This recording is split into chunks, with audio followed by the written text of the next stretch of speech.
Gold, trusted gold buyers. మీరు తాకట్టు పెట్టిన బంగారాన్ని విడిపించి ఈ రోజు ఉన్న మార్కెట్ ధరకు కొనబడను.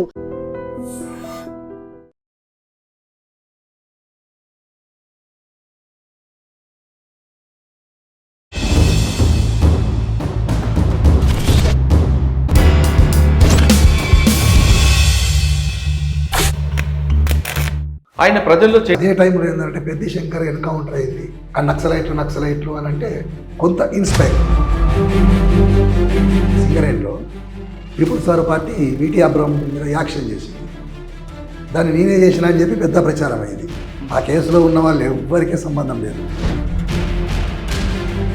నా కోసమే పోలీసులు తిరగడంతో నేను ఖమ్మం వెళ్ళిన. అక్కడ ఉండి అక్కడ పనిచేస్తున్న క్రమంలో అక్కడ అరెస్ట్ అయ్యారు. అరెస్ట్ అయ్యి జైలుకి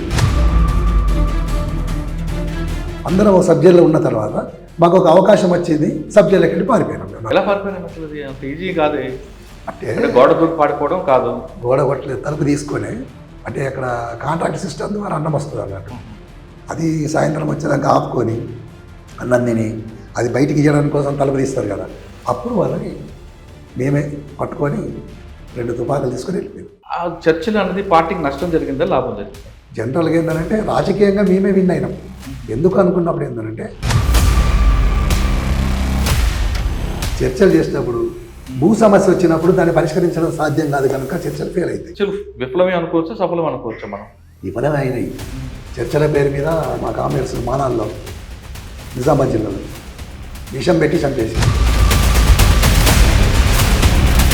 సభ్యులు కూడా చనిపోయారు. దాంతోనే మేము చర్చల నుంచి వైద్యులు. మహారాష్ట్రలో జరిగిన 2 ఎన్కౌంటర్ వెళ్తాం. తప్పించుకోవడం అంటే నేను తప్పించుకోవడం కాదు, అక్కడున్న దళము గ్రామస్తులు మేమున్న పిఎల్ ఉంటుంది కదా, ఆ సభ్యులు కూడా ఫైరింగ్ చేసుకుంటూనే వచ్చినాం. ఫైరింగ్ చేయకపోతే తప్పించుకోవడం సాధ్యం కాదు. ఇప్పుడున్న పరిస్థితి వేరు, అప్పుడున్న పరిస్థితి వేరు. ఇప్పుడు ఒకసారి ఫైరింగ్ ఏంటంటే వెళ్ళడం అనుకున్నప్పుడు ఏంటంటే చాలా కష్టమే. ప్రభుత్వం పిలిచింది కాబట్టి వచ్చారు. మా ఆరోగ్యాలు బాగలేవు. ఇది లొంగుబాటని కూడా అనట్లేదు. అన్నీ సక్రమంగా ఉండి ప్రాణభయంతో ఆయుధాలు పట్టుకొని తల వంచిన వాళ్ళు లొంగుబాటని మేము అనుకుంటున్నాం. ఎందుకంటే ద్రోహం. కానీ మేము అనారోగ్యంతో ఉండి party పర్మిషన్తో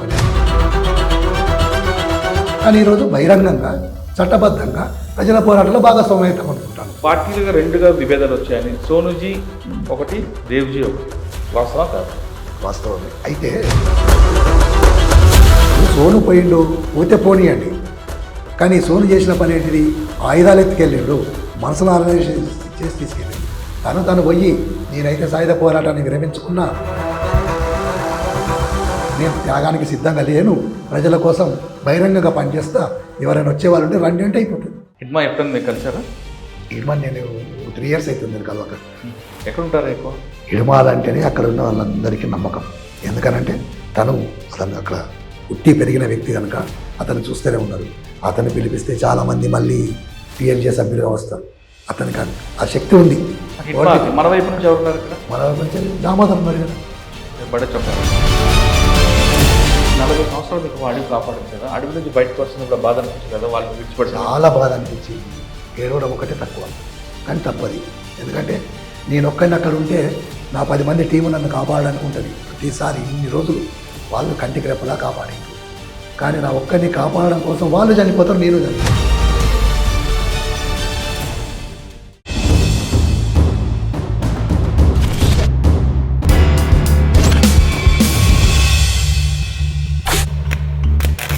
welcome to I dream.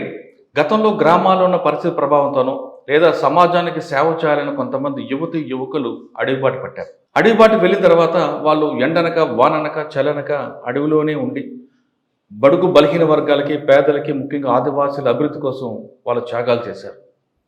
ఒకవైపు పోలీసులు, మరోవైపు క్రూరమృగాల మధ్యన వాళ్ళు అడవిలోనే ఉండి వాళ్ళకు కావాల్సిన సౌకర్యాలు కానీ, వాళ్ళకు కావాల్సిన త్యాగాలన్నీ, వాళ్ళకు కావాల్సిన అన్నీ కూడా విడిచిపెట్టి నిరంతరం వాళ్ళు కృషి చేశారు. అటువంటి వాళ్ళు కొంతకాలం తర్వాత పార్టీలో విభేదాల మేరకు, లేదు అనారోగ్య సమస్యలతోనూ, లేదా ఆపరేషన్ కగారుగా భయపడి కొంతమంది జనజీవన శ్రమంలోకి వచ్చారు. ఆ విధంగా వచ్చిన వారిని పరిచయం చేసే ఈ కార్యక్రమంలో ఈరోజు మన గెస్ట్ బండి ప్రకాష్ గారు, ప్రభాస్. బండి ప్రకాష్ గారు సింగరేణి కార్మిక సమైక్యలో నాయకుడు. బండి ప్రకాష్ గారి పేరు చెప్తే బెల్లంపల్లి, సిర్పూర్, కాగజ్నగర్, ఆదిలాబాద్ జిల్లాల్లో అప్పట్లో ఉన్న పోలీసులకి, నాయకులకి కొంచెం భయం ఉండేది. ఆయన ప్రజల్లో చైతన్యం తేవడంతో పాటు దాడులు, ప్రతిదాడులు చేసేవారు. ముఖ్యంగా మహారాష్ట్రలో గచ్చిరౌలి ప్రాంతంలో ఆయన 3 సార్లు ఎన్కౌంటర్ను తప్పించుకున్న వ్యక్తి. ఆయన ఒక కార్యక్రమం చేస్తే మిలిటరీ ఆపరేషన్ కానీ వ్యూహంలో మాత్రం ముందుంటుంది బండి ప్రకాష్ గారు చెయ్యి. అటువంటి వ్యక్తిని అడిగి ఎందుకు బయటకు వచ్చారు, అంతకాలం త్యాగం చేసిన తర్వాత అనుకున్న లక్ష్యాన్ని సాధించారా లేదా అనే విషయాన్ని అన్నని తెలుసుకుందాం. అన్న నమస్తే. నమస్తే. ముందుగా మీరు దాదాపు 40 సంవత్సరాలు అంటే 15 సంవత్సరాల జైలు జీవితం కాకుండా మిగతా 25 సంవత్సరాల్లో అజ్ఞాతలో ఉండి 40 సంవత్సరాల నుంచి ఈ రోజుకి జనజీవనంలోకి వచ్చినందుకు మీకు నేను చాలా సంతోషంగా స్వాగతం చూడుతున్నాను. మీరు చేసిన త్యాగాలకి ఎవరు దానికి విలువ కట్టలేరు, దానికి చరిత్రలో నిలిచిపోతుంది. దానికి ఇంత ఇలా అలా అని ఉండదు. అటువంటి మీరు మీ వ్యక్తిగత అవసరాలు కానీ మీకున్న అమ్మా నాన్న సంబంధం, రక్త సంబంధం కానీ విడిచిపెట్టి కేవలం వర్గ సంబంధమే ముఖ్యమని భావించే మీలాంటి వాళ్ళందరూ కూడా మీరు చేసిన త్యాగాల ఫలితమే ఈరోజు ప్రభుత్వాల కిందకు వచ్చే అనే విషయంలో మాత్రం ఎలాంటి డౌటే లేదు. అలాంటి వారు మీరు దాదాపు 40 సంవత్సరాల నుండి 15 సంవత్సరాల జైలు జీవితం గడిపిన మీరు కొంతకాలం బయటకు వచ్చారు. అది 2004 చర్చల సమయంలో. అప్పుడు ఏం జరిగింది? తర్వాత చర్చలో జరిగిన టైంలో మనకి ప్రభుత్వానికి నష్టం జరిగిందా, లేదా పార్టీకి లాభం జరిగిందా, లేదా పార్టీకి నష్టం జరిగిందా, ప్రభుత్వానికి లాభం జరిగిందా, ఇవన్నీ బేరే చేసుకుని మీరు గచ్చిరోలులో 3 ఎన్కౌంటర్లు ఎలా తప్పించుకున్నారు, 15 సంవత్సరాల జైలు జీవితం ఎలా జరిగింది, ఇప్పుడు ఎందుకు రావాల్సి వచ్చింది? అంటే ఒకవైపు పార్టీని మనం లీగలైజ్ చేద్దామనే ఒక తీర్మానం వస్తే, సోను లాంటి వాళ్ళు మాత్రం లేదు సాయుధ పోరాటం పక్కన పెడదామంటే, దేవిజీల మాత్రం లేదు సాయుధ పోరాటం చేయాల్సిందని 2 వర్గాలుగా విడిపోయిన పార్టీని మీరు ఏ వర్గాన్ని సపోర్ట్ చేశారు, ఏ వర్గంతో వచ్చారు?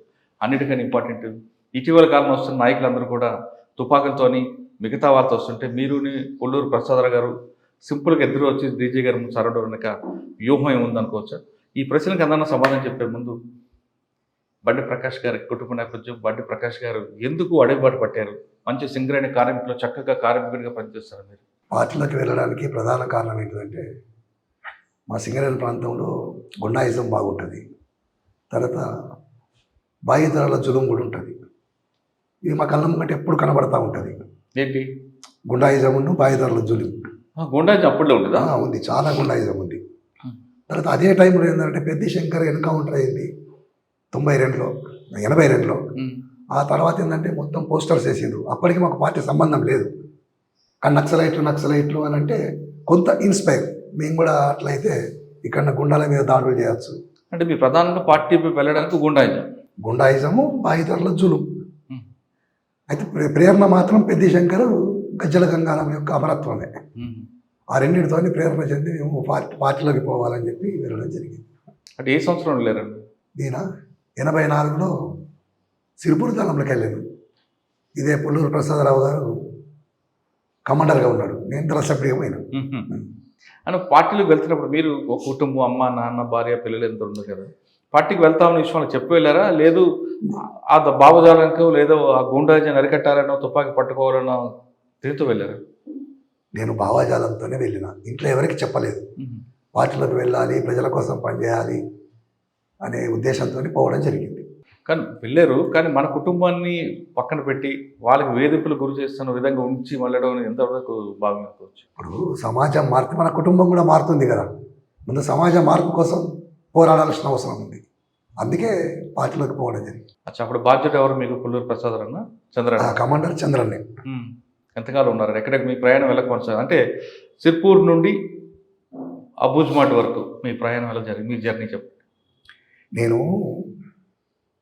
సిరిపూర్లో వెళ్ళిన తర్వాత కొంత నాకు అభేదరు అవన్నీ ప్రాబ్లం అయ్యి నేను మళ్ళీ ఒక 4 నెలల తర్వాత బయటికి రావడం జరిగింది. ఎందుకు? అక్కడ వాతావరణము దానికి కొద్దిగా తట్టుకోవడం కష్టం అనిపించింది. అడవిలోనా అనిపించి నేను బయటకు వచ్చేసాను. బయటకు వచ్చి సింగరేణిలోనే పనిచేస్తాము అని చెప్పి అనుకున్నాను. ఆ టైంలో ఏంటంటే సింగరేణిలో peoples war party VT Abraham మీద యాక్షన్ చేసింది. దాన్ని నేనే చేసిన అని చెప్పి పెద్ద ప్రచారం అయింది. ఆ కేసులో ఉన్న వాళ్ళు ఎవ్వరికీ సంబంధం లేదు. అది పార్టీ, రహస్య పార్టీ, పీపుల్స్ వార్ పార్టీ చేసింది. మేము సీకాసా అనేది అదొక ట్రేడ్ యూనియన్. అవును, సింగరేణి కార్మిక సమైక్య అది ఒక ట్రేడ్ యూనియన్. ఆ ట్రేడ్ యూనియన్లో పనిచేస్తూ ఉండేది. అంటే పోస్టర్స్ చేయడము, వాల్ రైటింగ్ చేయడము, బస్తీ క్యాంపెయిన్స్ చేయడము, ఇలాంటివి చేస్తూ ఉండేది. అట్లా మేము అక్కడికి వచ్చిన తర్వాత ఈ కేసు గురించి నా కోసమే పోలీసు వాళ్ళు తిరగడంతో నేను ఖమ్మం వెళ్ళిన కొత్తగూడెం. అక్కడ ఉండి అక్కడ పనిచేస్తున్న క్రమంలో అక్కడ అరెస్ట్ అయ్యాను. నేను అరెస్ట్ అయ్యి జైలుకి వెళ్ళిన, వరంగల్ జైలుకు. వరంగల్ జైలుకి వెళ్ళిన తర్వాత 88లో మా కేసు ట్రయల్ ఉండే. ట్రయల్ కోసం ఆదిలాబాద్ సబ్ జైలుకి వెళ్ళినాం. అదే కేసులో కామ్రేడ్ ఎండి ఉషన్ కూడా అరెస్ట్ అయ్యి నిజామాబాద్ జైల్లో ఉన్నాడు. ఎవరు? ఎండి ఉషన్. తను కూడా ఏంటంటే ట్రయల్కి వచ్చిండు అక్కడికి. తర్వాత కరీంనగర్ జైల్లో ముంజాబ్ రత్నయ్య ఉన్నాడు. తర్వాత హైదరాబాద్లో రామ్నగర్ కుట్ర కేసులో అరెస్ట్ అయ్యి కామ్రేడ్ శ్యామన్ ఉన్నాడు, అంటే నల్లాద్రి. వీళ్ళ కేసు కూడా ట్రయల్ ఉంది. వీళ్ళతో తపాలపూర్ పీతాంబరావు కేసు, మాధవ్ మీటి అబ్బురావు కేసు.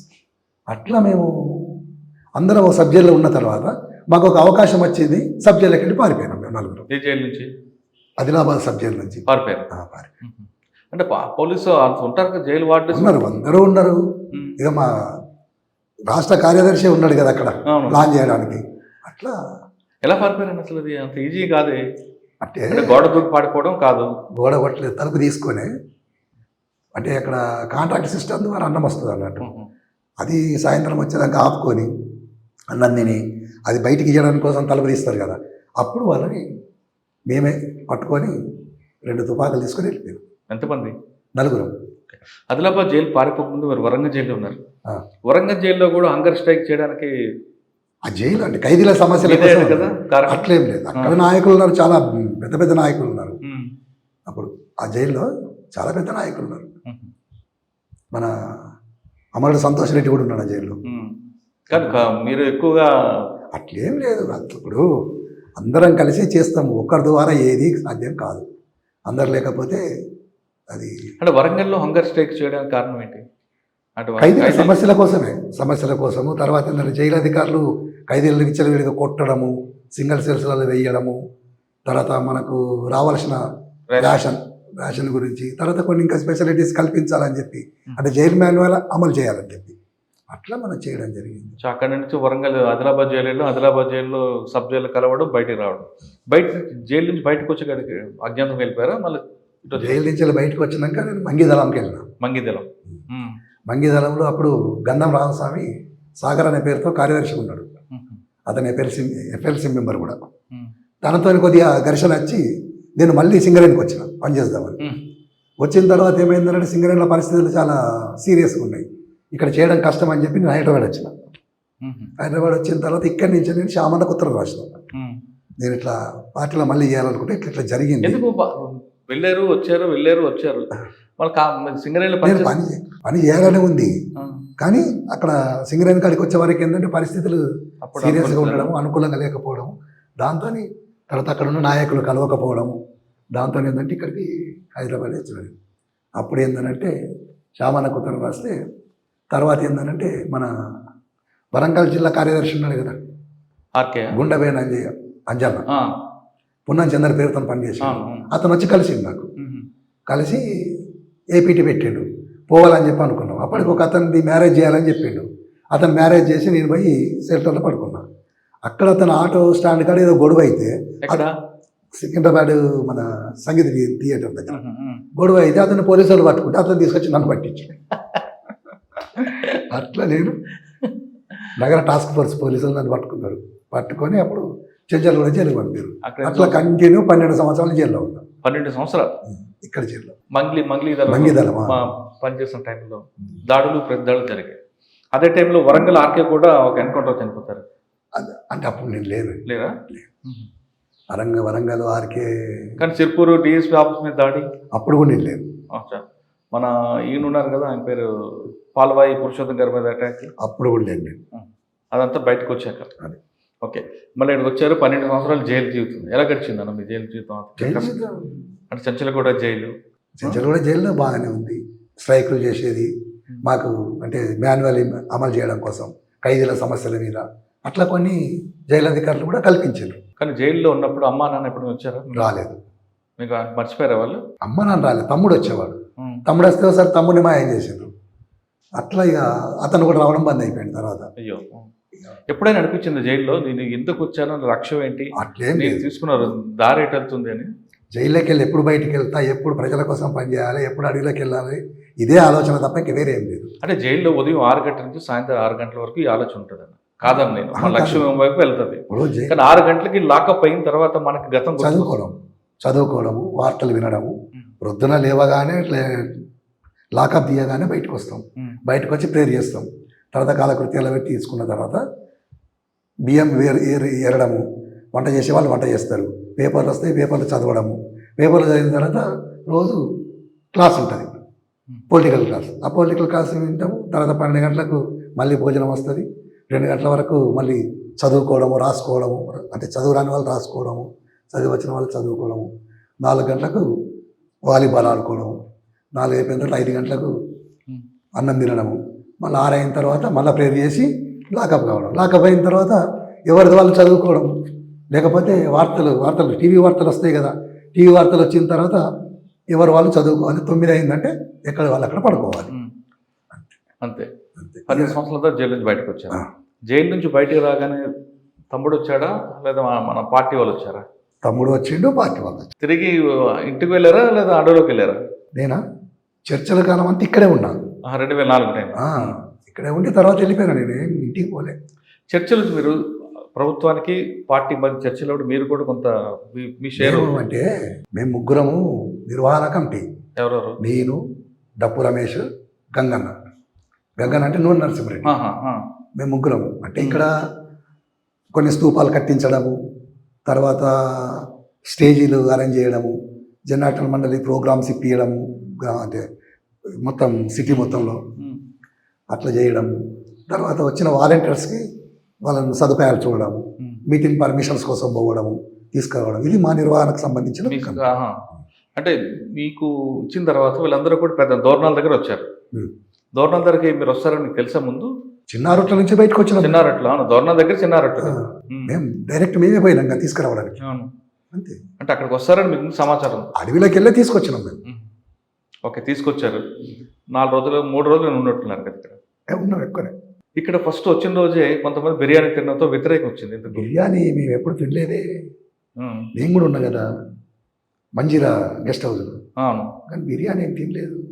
మనం అడవిలో ఏం తింటామో అదే తిందాం, మనకి ఇక్కడ ఈ పట్టణ భోజనం వద్దని వ్యతిరేకించారు. అట్లా వ్యతిరేకించలేదు, కానీ బిర్యానీ కానీ లేకపోతే మటన్ కానీ తినాలంటే సండే రోజు ఒక రోజు తినాలి, అంతే తప్ప ఎప్పుడు పడితే అప్పుడు పెడుతున్నారు అని చెప్పి తినొద్దు అనేది అట్లా మేము మాట్లాడుకున్నాం. పద్ధతి ఉంటుంది కదా దేనికైనా. ఆ పద్ధతి ప్రకారం మా లీడర్స్ ఉన్నారు కదా, మా నాయకులు చెప్తారు కదా.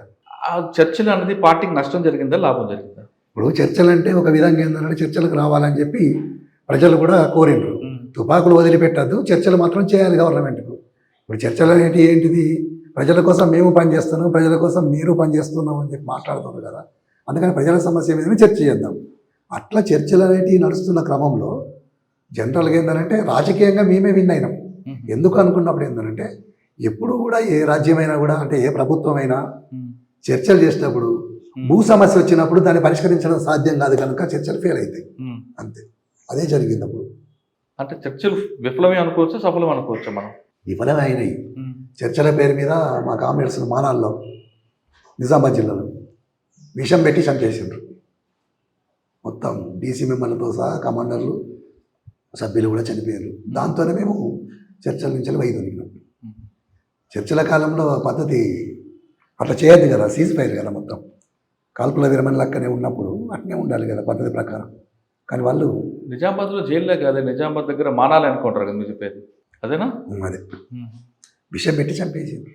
అది ఆరోపణ, నిజం అంటారా? నిజమే, అబద్ధం ఏమి చెప్తాం. అంతమంది ఇప్పుడు చర్చలు జరుగుతున్న క్రమంలో మేమేం అంటే పోలీసుల మీద దాడులు చేయం కదా. అంతమంది డీసీ కామ్రేడ్స్, కమాండర్స్, సభ్యులు అందరూ చనిపోయారు. ఒకవైపు మీరన్నారు, ఒకవైపు చర్చల సమయంలోనే నల్లమల్ల ప్రాంతంలో మీరు ప్రభుత్వ ఆస్తులు కూడా దగ్ధం చేశారు కదా? చేయలేదు. టెలిఫోన్ ఎక్స్చేంజ్ ఉంటుంది, ఒక ఎస్ఐని మర్డర్ చంపలేదు. అదంతా తప్పుడు ఆరోపణలు, అది తప్పుడు ప్రచారమే. చర్చల వల్ల మనకు నష్టం జరిగిందంటారు పార్టీకి? అంటే చర్చలలో రాజకీయంగా విన్ అయినాం. అది కాకపోతే ఏంటంటే మిలిటరీ పరంగా నష్టం జరిగింది మాకు. స్ట్రెంగ్త్ అయ్యారు కదా, మిలిటరీ పరంగా స్ట్రెంగ్త్ అయ్యారు కదా మీరు. గ్రామాల్లోకి వచ్చారు. గ్రామాల్లోకి వచ్చినాము, ప్రజల్ని కలవడము, ప్రజలతో సంబంధాలు ఏర్పాటు చేసుకోవడము, నిర్మాణాలు చేయడం, ఇలాంటివి చేసినాం. కానీ మేము మిలిటరీ పరంగా ఏమైందంటే దాళ్ళకు సంబంధించి ముందు ప్రిపేర్ కాలే. ఎందుకంటే ఎప్పుడైనా కూడా రాజ్యం ఏం చేస్తుంది, చర్చలు అయిపోయిన వెంటనే దాడి చేస్తుంది. ఆ దాడి తిరిగి తిప్పి కొట్టడం కోసం అట్లా మేము చేయలేకపోయినాం అన్నట్టు, అట్లా నష్టపోయినాం. చర్చల వల్ల రాజకీయంగా లబ్ధి పొందాం కానీ మిలిటరీ పరంగా నష్టపోయారు పార్టీ. తర్వాత మీ ప్రయాణం అక్కడ వరకు వెళ్ళింది? తెలంగాణకి వెళ్ళినాం, దండకారణ్యం పోయినాం. ఇలా ఆదిలాబాద్, చంద్రాపూర్, గచ్చిరోడ్ మీద వెళ్ళారా? లేదు, చెర్ల నుంచి పూసుగొప్ప నుంచి వెళ్ళి పూజారి కాంకేరు అక్కడికి పోయి మన జంపన్నం కలిసిన. అప్పుడు జంపన్న స్టేట్ కార్యదర్శి కదా, జంపన్నం కలిసిన. ఆ తర్వాత వాళ్ళు మీటింగ్ చేసుకున్నారు, నన్ను ఆదిలాబాద్కి బదిలీ చేసిండ్రు. ఆదిలాబాద్కి మళ్ళీ చంద్రన్న ఉన్నాడు, చంద్రన్న మేమందరం ఆదిలాబాద్కు. ఓకే, ఆదిలాబాద్ అప్పటికే మీకు సుధాకర్ అలియా సత్వాజీ కూడా ఉన్నట్టున్నారు కదా? సత్వాజీ సుధాకర్ లేడు ఆదిలాబాద్లో లేడు. ఆయన డీకేలో ఎస్ఎంసీ మెంబర్ కదా, మిలిటరీ. సార్, ఆదిలాబాద్కి వచ్చాక మీ కార్యక్రమాలు? ఆదిలాబాద్కి వచ్చిన తర్వాత నా కార్యక్రమం ఏంటంటే, నేను ఫస్ట్ ప్రజలతో సంబంధాలు ఏర్పాటు చేసుకోవడం, తర్వాత గ్రామాల మీద, మొత్తం గ్రామాల మీద పట్టు, తర్వాత ఫారెస్ట్ మీద, దారుల మీద ఇలాంటి పట్టుని సంపాదించడం కోసం. ఎందుకంటే చాలా సంవత్సరాలు దానికి దూరంగా ఉన్నా కనుక అట్లా నేను అక్కడికి వచ్చినప్పుడు భాస్కర్లో డీసీ మెంబర్గా, కార్యదర్శిగా దానికి చంద్రన్నే ఉన్నాడు అప్పటికి. చేసిన తర్వాత మేము 2007లో తెలంగాణ రాష్ట్ర కమిటీ, అంటే తెలంగాణ ఉత్తర తెలంగాణ సబ్ జోనల్ కమిటీకి సంబంధించి మీటింగ్ జరిగింది. మీటింగ్ అంటే మహాసభనే జరిగింది. ఆ మహాసభలో మళ్ళీ ఒకసారి ఏంటంటే మళ్ళీ హైదరాబాద్కి వచ్చినాం. మహాసభ అయిపోయినాక వచ్చిన తర్వాత అంటే అప్పుడు పోలీసుల నిర్బంధం ఉంది కదా మీకు? ఉంది. ఎలా వచ్చారు మరి? అడవిలోకి వెళ్ళి వస్తూ ఉంటాం, పోతూ ఉంటాం అంతా. మరి లారీలు బస్సులు వాడం కదా, నడిచిపోవడమే కనుక అడవిలోకి వెళ్ళే కదా. అట్లా మహారాష్ట్ర నుంచి వచ్చేవాళ్ళం. తర్వాత 2008లో ఆదిలాబాద్ జిల్లా రద్దు చేయడం జరిగింది.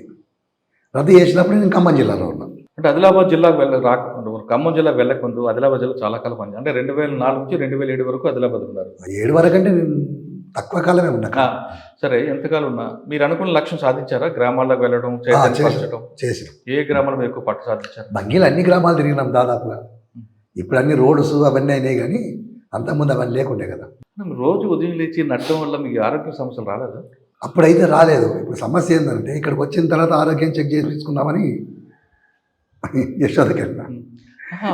ఇప్పుడు రోజుకి ఒక ఏరియాలో వేరేగా వెళ్ళాలనుకోండి, మీరు రోజుకి ఎన్ని కిలోమీటర్లు నడుస్తుంటారు? రోజుగా గంటకు 4 కిలోమీటర్లు ఫస్ట్, తర్వాత గంటకు 3 కిలోమీటర్లు అవుతుంది. అట్లా ఏరియా ఎంత దూరం ఉన్న దాన్ని బట్టి 3-4 గంటలు నడుస్తాం. అంటే రోజుకి ఎన్ని కిలోమీటర్లు? కనీసం ఒక 5-6 కిలోమీటర్లు నడుస్తారు. ఎక్కువ నడుస్తాం పరిస్థితులు. ఒకవేళ పోలీసులు ఎన్కౌంటర్లు స్టార్ట్ అయినాక, కాల్పులు స్టార్ట్ అప్పుడు 10 గంటలైనా నడవాల్సిందే. రూట్ ఎలా తెలుస్తుంది మీకు? అడవిలో రూట్ ఎలా తెలుస్తుంది? ఎటు వెళ్తాం, ఎటు వస్తాం అనేది? దాని మీద గ్రిప్ సంపాదించాలి. అందుకే నేను అన్నా కదా, దాని మీద గ్రిప్ సంపాదించడం కోసమే నేను అట్లా అక్కడ భాస్కర్తో పాటు ఉండేవాడిని. అంటే మీరు ఆదిలాబాద్ జిల్లాలో ఏ మూడు నుంచి వచ్చిపెట్టినా పాయింట్కి రాగలరు? అట్లా రావడం కోసమే కదా, అట్లా ఉండేది. ఓకే, ఖమ్మం జిల్లాలో ఏంటంటే మీ టార్గెట్ ఏంటి? ఖమ్మం జిల్లాలో కూడా నేను ఇదే, నా పరిస్థితి ఇదే. ఖమ్మంలో కూడా ఏంటంటే నేను చెర్ల తర్వాత అటు శబరి ఏరియాలో తిరుగుతూ ఉండేది. అక్కడ డీసీ వాళ్ళు ఉండేది, వాళ్ళతో పాటు నేను ఆ ప్రజల దగ్గరికి పోయేది, మీటింగ్లు చేసేది. కమిటీలు ఉంటే కమిటీలు వాళ్ళే మాట్లాడేవాళ్ళు. నేను ఆ ప్రాంతం ఎట్లా పోవడం, ఎట్లా రావడం అని చెప్పి ఆ దారులు గుర్తుపెట్టుకోవడము, ప్రజలతో సంబంధాలు ఇట్లా చేసిన. అంటే మీకు ఆదిలాబాద్ జిల్లాలో ప్రజల సపోర్ట్ ఎక్కువ ఉందా, ఖమ్మం జిల్లాలో ఎక్కువ ఉందా సార్ ప్రజల నుంచి? ఇప్పుడు ఎక్కడ పార్టీ ఉంటే అక్కడ సపోర్టే ఉంటుంది. ఆదిలాబాద్ జిల్లాలో ఇప్పటికీ పార్టీ సపోర్ట్ చేస్తారు ప్రజలు. ఎందుకంటే పార్టీ ఉంటేనే వాళ్ళకి అక్కడ చాలా అంటే అంటే వాళ్ళు అనుకునే అన్నీ సాధించగలుగుతారు. లేకపోతే ఏమవుతుందంటే ప్రభుత్వం వాళ్ళ మీద దాడులు చేయడము, ఇప్పుడు టైగర్ జోన్ అనే పేరు మీద వెళ్ళగొట్టడము, లేకపోతే ఎస్టీలో లంబాడి వాళ్ళని కలపడము, రకరకాల సమస్యలు ఉన్నాయి వాళ్ళకు. సార్, ఖమ్మం జిల్లాలో సమస్య ఏంటో? ఖమ్మం జిల్లాలో సమస్య అక్కడ కూడా ఏంటంటే, అక్కడ ఎస్టీ సమస్య లేదు కానీ అక్కడ ఏంటంటే భూమి సమస్య అందరికీ. అట్లా మేము భూమి ఇప్పించడం జరిగింది చాలామందికి. అంటే పోడు భూములు, పోడు భూములు అవన్నీ వాళ్ళు కొట్టిన భూములన్నీ అట్లాంటి చేయడం జరిగింది. మీరు భూములు ఇప్పిస్తారు, అక్కడ పని దున్నేవాడిదే భూమి అని చెప్తున్నారు, ఆ నినాదం ఇప్పించారు. కానీ అది పట్టాలేని భూమి, దానికోసం కూడా కొట్లాడాలి. వాళ్ళు కొట్లాడకుండా ఏది రాదు. ఎవరైనా కూడా మనం కొట్లాడాల్సిందే. ఇప్పుడు భూమి కావాలని అప్పుడు కొట్లాడారు. అప్పుడు ప్రభుత్వ భూములన్నీ దాని అవసరం అనుకుంటే ఎర్ర జెండాలు పాతి ప్రజలందరినీ తీసుకెళ్ళి అక్కడ చెట్లు అవన్నీ కొట్టేసి మనిషికి 2 ఎకరాలు 3 ఎకరాలు 4 ఎకరాలు 2 ఎకరాలు ఇట్లా అసలే లేదు కనుక ఇవ్వడం జరిగింది. రేపు పొద్దున మనం బలంగా ఉన్నంతసేపు నడుస్తుంది అది. మనం కొద్దిగా బలహీన పడ్డప్పుడు, అంటే ప్రభుత్వం పై చేయనప్పుడు వీటి పట్టాలు కావాలంటే మళ్ళీ ఫైట్ చేయాల్సిందే. కానీ మీరు కొట్టింది ఫారెస్ట్ భూమి కదా, అడవి భూమి. అడవి ఒక ప్రజలకు కావాల్సింది కదా, అటవీ భూమి. చూడండి, అడవి అని అంటే ఇప్పుడు చాలా మందికి అర్థం కాదు ఏంటంటే, అడవి భూములు అడవి కొట్టడము అని అంటే అడవిని కొట్టి మేము స్మగ్లింగ్ చేయడం లేదు డబ్బుల కోసం, వాళ్ళు బ్రతకడం కోసం మాత్రమే అడవి కొడుతున్నాం. అడవిని కాపాడేదే మేము. అక్కడ ఆదివాసులు కాపాడతారు, దానికి నాయకత్వం వహిస్తున్న మావోయిస్టులు కాపాడతారు. దాని ఏదో టేక్ కర్రలు కొట్టడము, రకరకాల కర్రలు కొట్టి వ్యాపారం చేయడము, బయటికి పంపించడము, ఇలాంటివి చేయము. అంటే మీ ఉద్దేశం మంచిదే, కానీ అడవిలోకి జనంలోకి రావడం వల్ల ఆ జంతువులన్నీ కూడా రోడ్డు మీద రావడం అదొక కాంప్లెక్స్ వస్తుంది కాదు. అట్లా రాలేదు ఎప్పుడు జంతువులు. ఇప్పుడు అడవిలోకి ఉండాల్సిన జంతువులు రోడ్డు మీద గ్రామాలకు ఎందుకు వస్తున్నాయంటే జనం వెళ్ళి అక్కడ పంట చేయడం బట్టి అవి ఉనికిని కోసం లేదా ఆకలి కోసం ఇటు వస్తున్నాయి కదా. లేవు. ఇప్పుడు ఆదిలాబాద్ జిల్లా ఉంది ఉదాహరణకు. ఇప్పుడు ఆదిలాబాద్ జిల్లాలో మేము బలహీనంగానే ఉన్నాం. వస్తాం, 4 నెలలు వస్తాం, 3 నెలలు వస్తాం, లేదా ఒక్కోసారి 6 నెలలు వస్తాం, తర్వాత మళ్ళీ డీకేకి వెళ్ళిపోవడం జరుగుతుంది. కానీ ఇప్పుడు ఆదిలాబాద్లో ఉన్న అడవిలో టేక్ అంతా కొట్టేసిండ్రు, మొత్తం స్మగ్లింగ్. అంటే మీరుంటే జరిగేది కాదు కదా, ఆపేవాళ్ళం కదా. మరి ప్రభుత్వం ఎందుకు ఆపలేదు దాన్ని? నక్సలైట్లను చంపాలనే ఒక ఆలోచనే తప్ప మరి ఇదంతా జరుగుతుంది, మొత్తం అడివంతా నాశనం అయిపోయింది. మీరు వెళ్ళి చూడండి కావాలంటే. ఆదిలాబాద్ జిల్లా అంటే మీకు మీరు అన్న టేకు కొట్టింది, స్మగ్లింగ్ అవకాశం కల్పించింది అంటారు. కానీ ఖమ్మంలో కూడా టేకు కర్ర కొట్టనివ్వలేదు. అక్కడ ఆదిలాబాద్ జిల్లాలో ఫారెస్ట్ విలేజ్ పెరగడానికి, లేదంటే చంద్రాపూర్ నుంచి పులులు ఆదిలాబాద్ రావడం, కవ్వాల్ టైగర్స్ రావడానికి ఒక కారిడార్ ఏర్పాటు చేసింది కదా ప్రభుత్వం. అవి మీరు చేయకపోయినా వస్తాయండి, ప్రతి సంవత్సరము వస్తాయి, మళ్ళీ వెళ్ళిపోతాయి. ప్రభుత్వం చేసేది ఏముండదు అందులో. అవి వస్తాయి కనుక దాని రూట్లో దాని నీళ్లు కావాలని చెప్పి చిన్న చిన్న మడుగులు లాంటివి తయారు చేయడము, ఇలాంటివి చేసారు. తర్వాత కెమెరాస్ పెట్టిరు, ఇవి వస్తున్నాయి, ఇవి పోతున్నాయి ఇక్కడి నుంచి వెళ్ళి. ప్రధానంగా కెమెరాస్లలో మేము కూడా పడతాం కనుక దాడులు కూడా చేస్తాం. ప్రధానం అదే వాళ్ళ ఆలోచన. అలాగా జరిగిందా సార్? ఆదిలాబాద్ జిల్లాలో, ఖమ్మం జిల్లాలో మీకు సవాల్ ఇచ్చిన పోలీస్ ఆఫీసర్ ఎవరు? అట్లా నాకు అంటే పార్టీకి ఆయన వల్ల నష్టం జరుగుతుంది ఎప్పుడైనా మీరు భావించారా? అట్లేం నష్టం అని అంటే ఇప్పుడు రకరకాల పద్ధతులలో ప్రజల్ని చైతన్యపరుస్తారు వాళ్ళు కూడా. అవి మీకు అంటే ప్రభుత్వ పథకాలు వస్తాయి, నక్సలైట్లు పోతే రావు, అందుకని మీరు పోవద్దు అక్కడికి. మీ అంటే వీళ్ళు దాన్ని ఏమంటారు, సిఆర్పిఎఫ్ వాళ్ళు కూడా ప్రోగ్రామ్స్ తీసుకొని బట్టలు పంచి పెడతారు, తర్వాత గిన్నెలు పంచి పెడతారు, రకరకాలవి పంచి పెడతా ఉంటారు. అంటే మేము మంచి పని చేస్తున్నామని. కానీ మంచి పని చేసేది ఏం లేదు. అంటే నీయడం మంచిదే కావచ్చు, కానీ వాళ్ళు అట్లా చేసి అక్కడి నుంచి ఆ భూములలోకి వెళ్ళగొట్టడమే, ఇంకేముండదు చివరికి.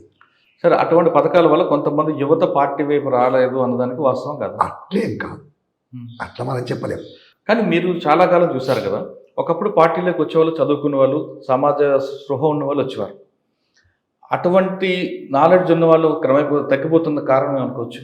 కారణం ఏంటంటే పట్టణాలలో ఆర్గనైజేషన్ లేదు, బలహీన పడ్డది. మొత్తానికి లేదు, బలహీన పడడం అనే దానికంటే మొత్తానికి లేదు. తర్వాత మైదాన ప్రాంతాల్లో కూడా బలంగా లేము. దాంతో ఏమైందంటే మొత్తం అడవి ప్రాంతానికి నెట్టబడి ఆదివాసులలో బలంగా ఉండగలిగింది. అందుకని బయట నుండి రాకపోవడం అనేది కూడా పెద్ద సమస్య. అది అంటే మైదాన ప్రాంతంలో, పట్టణ ప్రాంతాల్లో లేకపోవడం కారణం ఏంటి? నిర్బంధం ద్వారా అట్లా జరిగింది. నిర్బంధం అనుకోవచ్చా, లేదంటే కుల సంఘాలు రావడం, తర్వాత ప్రజలు చైతన్యవంతులు అవ్వడం, లేదా సమాజంలో వచ్చిన మార్పులు మీరు గమనించుకోవడం అనుకోవచ్చు? అట్లా కాదు, నిర్బంధం ఒకటి ప్రధానంగా, తర్వాత కుల సంఘాలను కూడా అవి కూడా కొంత కారణమే. కానీ అదొకటే కాకుండా మీరు ఎంచుకున్న లైన్ సమాజంలో ఇప్పుడు మీరు మైదాన ప్రాంతానికి, అటవీ ప్రాంతానికి, గ్రామీణ ప్రాంతం 3 ప్రాంతాలు విభజించండి. అటవీ ప్రాంతంలో ఉన్న సమస్యను మీరు గొంతెత్తుతున్నారు కాబట్టి ప్రజలు మీకు సపోర్ట్ చేస్తున్నారు. కానీ గ్రామీణ ప్రాంతంలో ఆ సమస్యలు వేరే సమస్యలు, మైదాన ప్రాంతాలు తీసుకుంటే సమస్య ఇంకో రూపంలో ఉంది. అది గుర్తించడంలో మీరు విఫలమయ్యారనుకోవచ్చు కదా. అంటే అక్కడ ఆర్గనైజేషన్ చేయడానికే మా వాళ్ళు ప్రత్యేకంగా లేరు. గుర్తించడం అని కాకుండా అక్కడి నుంచి ఆ నిర్బంధ పరిస్థితులలో మొత్తానికి ఖాళీ చేసిన పరిస్థితి ఏర్పడ్డది. అట్లా అక్కడే ఉంటే, స్థానికంగా ఉంటేనేమో వాటిని గుర్తించగలుగుతాం, దానికి అనుగుణంగా ఎత్తగడలు రూపొందించగలుగుతాం. కానీ అక్కడి నుంచి మొత్తానికి వెళ్ళిపోవడం జరిగింది కనుక అది సమస్య. అంటే నిర్బంధం అంటారు? నిర్బంధమే. అంతే, నిర్బంధం ఉండి కూడా మన పార్టీ పనిచేయాలి కదా. చేయాలి కానీ నీకు మొదటి నుంచి ఆలోచన ఉండి అక్కడి నుంచి రిక్రూట్ వచ్చినప్పుడు యువత, చదువుకున్న వాళ్ళు కావచ్చు, లేకపోతే కార్మిక వర్గం నుంచి కావచ్చు, మధ్యతరగతి నుంచి వస్తే మనం అక్కడ చేయడానికి ప్రయత్నం చేస్తాం. కానీ అది ఆ రిక్రూట్ తగ్గింది లేదు. అది మీరు అనుకుంటున్నారు. కానీ మీ జనరేషన్లో, అంటే మీ తరంలో వాళ్ళందరూ కూడా సమాజ స్పృహతో వచ్చిన వాళ్ళు. ఇప్పుడు వస్తున్న వాళ్ళు స్వార్థంతో వచ్చిన వాళ్ళు ఉన్నారు. అది మీరు కనిపెట్టారా లేదా? స్వార్థంతో వస్తే ఎంతకాలం ఉంటారండి? కొద్ది కాలం ఉంటారు, వెళ్ళిపోతారు. అంటే ఆ మార్పుని మీరు గుర్తించారా? గుర్తిస్తాం కానీ వాళ్ళు అట్లాంటి వాళ్ళు ఎక్కువ కాలం ఉండరు పార్టీలో. దానికే కదా సార్ ఇప్పుడు మీరు అంటే అనుకోండి, కొన్ని సంవత్సరాల పాటుగా అడవిలో ఉన్నారు, తిండి లేదు తిప్పలు లేకుండా నడిచి ఉంటుంది. ఇప్పుడు యువత అలా లేదు. వాళ్ళకి డ్రగ్స్కి వేరే వేరే విలాసాలకు అలవాటు పడ్డారు. సెల్ ఫోన్ ఉండాలి, కరెంట్ ఉండాలి, ఏసీలు ఉండాలి. ఇటువంటి మారుతున్న జనరేషన్కి అందరూ కదా కొంతమంది, మీకు వాళ్ళు ఎందుకు రక్త సంబంధం కన్నా వర్గ సంబంధం గొప్పదని నమ్ముతారు అనుకుంటున్నారు? ఇప్పుడు దాన్ని వర్గ సంబంధం మీ తరం వేరండి, మీ తరం త్యాగాలు చేశారు. మా తరం అయినా ఇప్పుడైనా కూడా త్యాగం చేయాల్సింది ఎవరైనా. చేయాల్సింది. లేకపోతే ఈ సమాజం అయితే మారదు. ఈ సమాజం మారాలి, అందరూ సమానంగా బ్రతకాలి అనుకున్నప్పుడు ఈ సమాజ మార్పు కోసం కొట్లాడాల్సిందే. మీరు చెప్పింది కరెక్టే, కానీ అటువంటి స్వార్థపరం ఉంది కదా ఇప్పుడు. ఉంటుంది. ఇప్పుడు స్వార్థాన్ని పెంచి పోషించేదే ఈ రాజ్యం పెంచి పోషిస్తుంది. అట్లా ప్రజలు అంటే అట్లున్న యువతను కూడా అదే అటువైపే మలుస్తుంది. దానికి అనుగుణంగా అంటే దానికి వ్యతిరేకిస్తూ మనం చెప్పాల్సిన అవసరం ఉంది. ఆ చెప్పడంలో మాది లోపం జరిగింది. అంటే పార్టీ సిద్ధాంతం కూడా గతంలో తుపాకీ పట్టుకొని ప్రజలు చైతన్యపరచాలని ఎక్కడ లేదు. మనం కూడా ప్రజలను చైతన్యపరచడానికి మాటల ద్వారా చేయించు, ప్రశ్నించే తత్వం చేయించనేది ఒక సిద్ధాంతంలో ఒక భాగం. కానీ తుపాకీ పట్టుకుంటేనే చేయాలనేది ఇక్కడ రూల్ ఉందా? అట్లా కాదు, రూల్ లేదు. కానీ మనం పనిచేస్తున్న క్రమంలో మన మీద దాడులు చేస్తారు. దాడులు చేసినప్పుడు మనం దాన్ని ఎదిరించాలన్నా లేదా? ఎదిరించాలంటే మనం కూడా వాళ్ళు కర్ర పడితే కర్ర పట్టాల్సిందే, వాళ్ళు తుపాకీ పడితే మనం తుపాకీ పట్టాల్సిందే. ఎందుకంటే ఈ రాజ్యాన్ని కాపాడడం కోసం ఒక సైన్యం ఉంది కదా, పోలీస్ వ్యవస్థ. కానీ ప్రజలకు ఓ సైన్యం అనేది లేదు కదా. అందుకే ప్రజా విముక్తి గెరిల్లా సైన్యం అనేది ఏర్పాటు చేసినాం. అనుకున్నప్పుడు దానికి వెపన్స్ అవసరమే కదా. వెపన్స్ లేకపోతే ఇప్పుడు మేమైతే జీతాలు తీసుకోవడం లేదు, ప్రజలు పెట్టింది తింటున్నాం, ప్రజల కోసమే పోరాడుతున్నాం. అవసరం అనుకుంటే వాళ్ళ కోసం చస్తున్నాం. అంతేగాని మేమైతే కిరాయి హంతకుల్లాగా అయితే పనిచేస్తున్నాం కదా. ఈ వ్యవస్థలో రాజ్యము ప్రతి ఒక్కరిని కిరాయి పోలీసు లాగా తయారు చేసింది కదా. చేసిందా లేదా మీరు చెప్పండి. ఇప్పుడు ఒక మంచి అంటే మీరు అడిగిన కనుక నేను చెప్తున్నా, బాధ్యత గల ఉద్యోగం, అది బాధ్యతాయుతమైన ఉద్యోగం. ఆ ఉద్యోగాన్ని వాళ్ళు బాధ్యతగా చేయనిస్తలేరు. చేయలేకుండా ఏం చేస్తారు? మంత్రులు, ఎమ్మెల్యేలు వాళ్ళ స్వార్థం కోసం వాళ్ళు వాడుకుంటారు. వాళ్ళు ఒకవేళ ఇది అన్యాయం అని తెలిసినా ఏమీ చేయలేని పరిస్థితి చేస్తే వాళ్ళ మీదనే పనిష్మెంట్లు అంటారు, ట్రాన్స్ఫర్లు అంటారు, ఇంకేదో డిమోట్లు అంటారు, ఏదో చేస్తారు. అందుకని వాళ్ళు ఏం చేస్తారు? ఈ బాధలను భరించలేక రాజ్యం చెప్పినట్టు వింటారు. మేము పోలీసులను వ్యతిరేకించలేదు పోరాటం. మీరు ఎప్పటికైనా నమ్ముతారా? బుల్లెట్ ద్వారా వస్తుంది అనుకుంటారా, బ్యాలెట్ ద్వారా వస్తుంది అనుకుంటారా? బ్యాలెట్ ద్వారా అయితే రాజ్యం అయితే రాదండి, అది ఫ్యాక్ట్. ఎందుకనంటే ఇప్పుడు ఈ సమాజం మారుతుందనేది అయితే మీకు నమ్మకం ఉందా? నాకైతే ఈ సమాజం మారుతుందని నమ్మకం ఉంది. నమ్మే వల్ల నేను కూడా ఒకరిని.